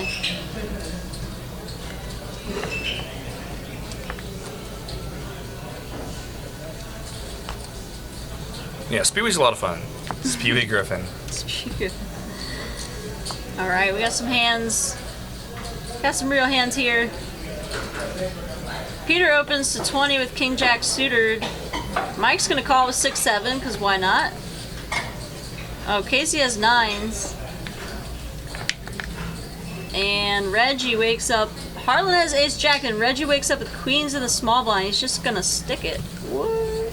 That's a lot of money to be. That's a lot of dough. Oh, Harlan 3-bet.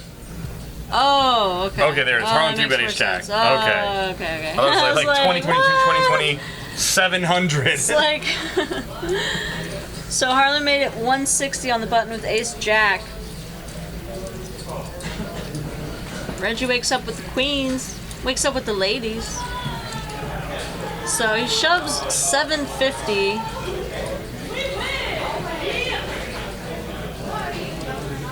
It's about 3 times what was in the pot, right? Is it the graphics are 750, but Dondo 11 points out that maybe it might not be that much. It might be more like 5. To me, it looked more like 5.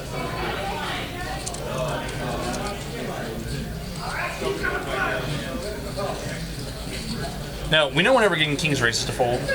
If you're in the spot with queens, you ever consider just flatting here and trying to get value out of some, maybe get one of these other players to come along as well, and then check shoving any non-ace king boards?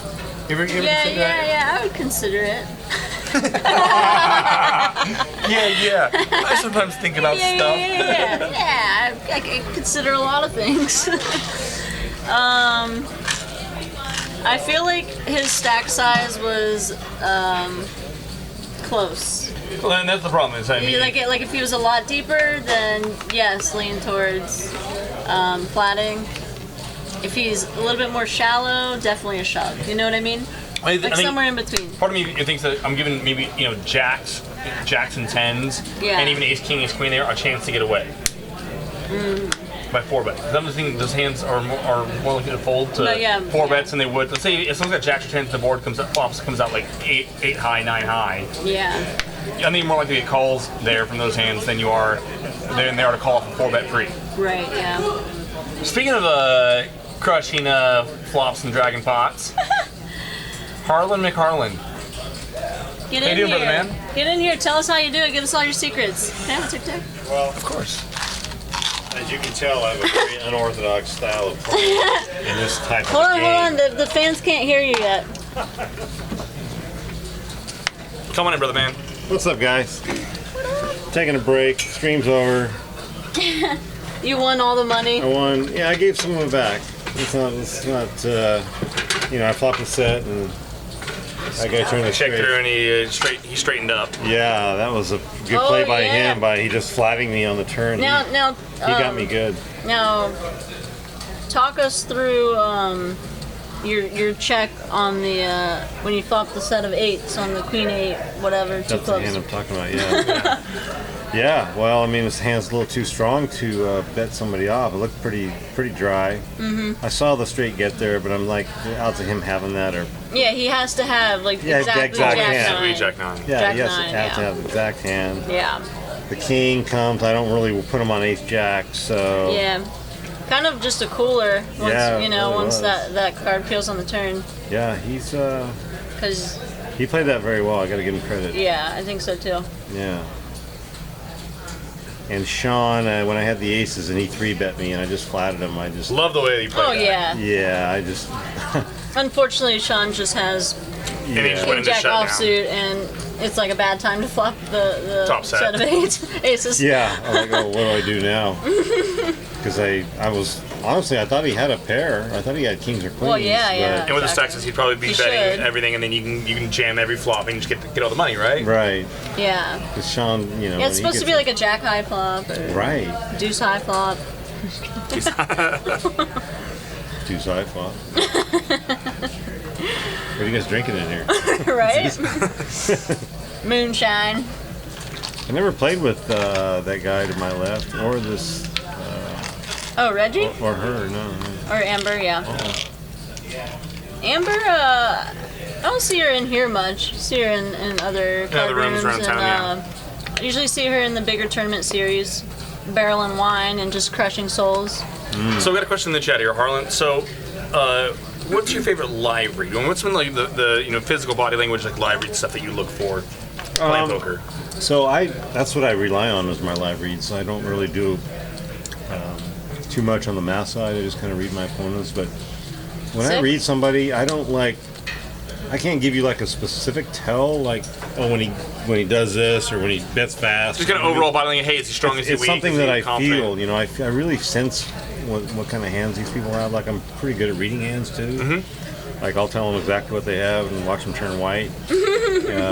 So So it's not really. I can't really like specify what it it's is. like an overall body language It's an type overall thing, combination of things. but also It's body language. But a lot of it has to do with the speed of their bet, the way they bet, yeah, that's what I was gonna ask you too. the way they put the chips out. Like it's a combination of Yeah, all yeah. of that. How much do you think about like bet sizing tells? Oh, huge. Oh yeah. Well, and you got to pair that with a player as well. Yes. Like obviously the more inexperienced players when when they have a huge bet size, it usually means they're weak. So it's just, or they're really trying to protect the weak hand. Yeah. Right. It's sometimes it's so obvious. So this is interesting. Kyle Rivers tripped jacks. Casey had the best hand with the Yeah, and he gets pair of called queens. too. The board got real scary there. That's 125, and Casey's gonna look him up with the queen 4. Wow. Really bad call.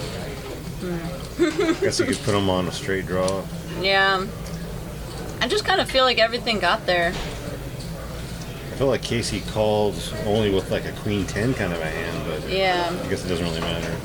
Yeah, I mean 10-8 got there, King 10 got there, single jack.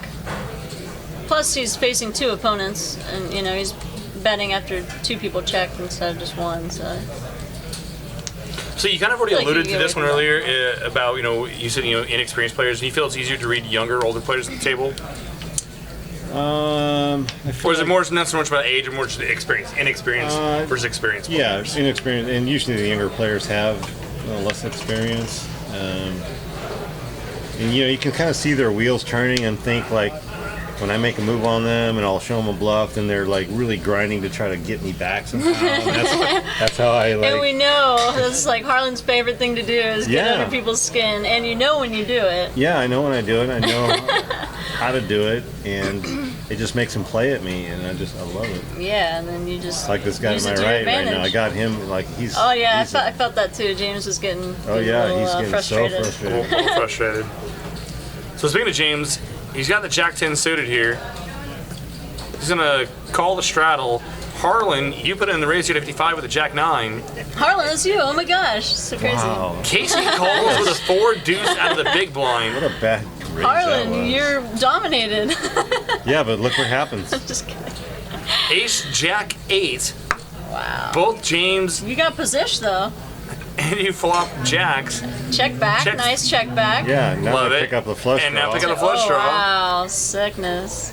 James is gonna pick up the inside straight draw, and Casey with 4 high says, "Why not me?" I mean, you got 4 high. You got to bet. Everyone check back. Otherwise, you have to check yeah. fold. This is perfect. I let Casey just kind of do what he wants to do here. Oh, and Yeah, James. the was hand best that's beating you Yeah. just gets out of the way. Yeah, so he Must be nice. Gives me keys to the car. Well, he's afraid behind me. He knows I'll Oh take an yeah, ace of there. course. Makes a call. Just call. Yeah. Got too many outs. Binks the turn. 9 ball. Don't need it.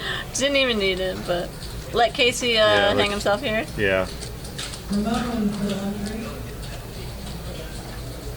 I'm like, So there's no way he has anything there. Yeah, no point in raising. No.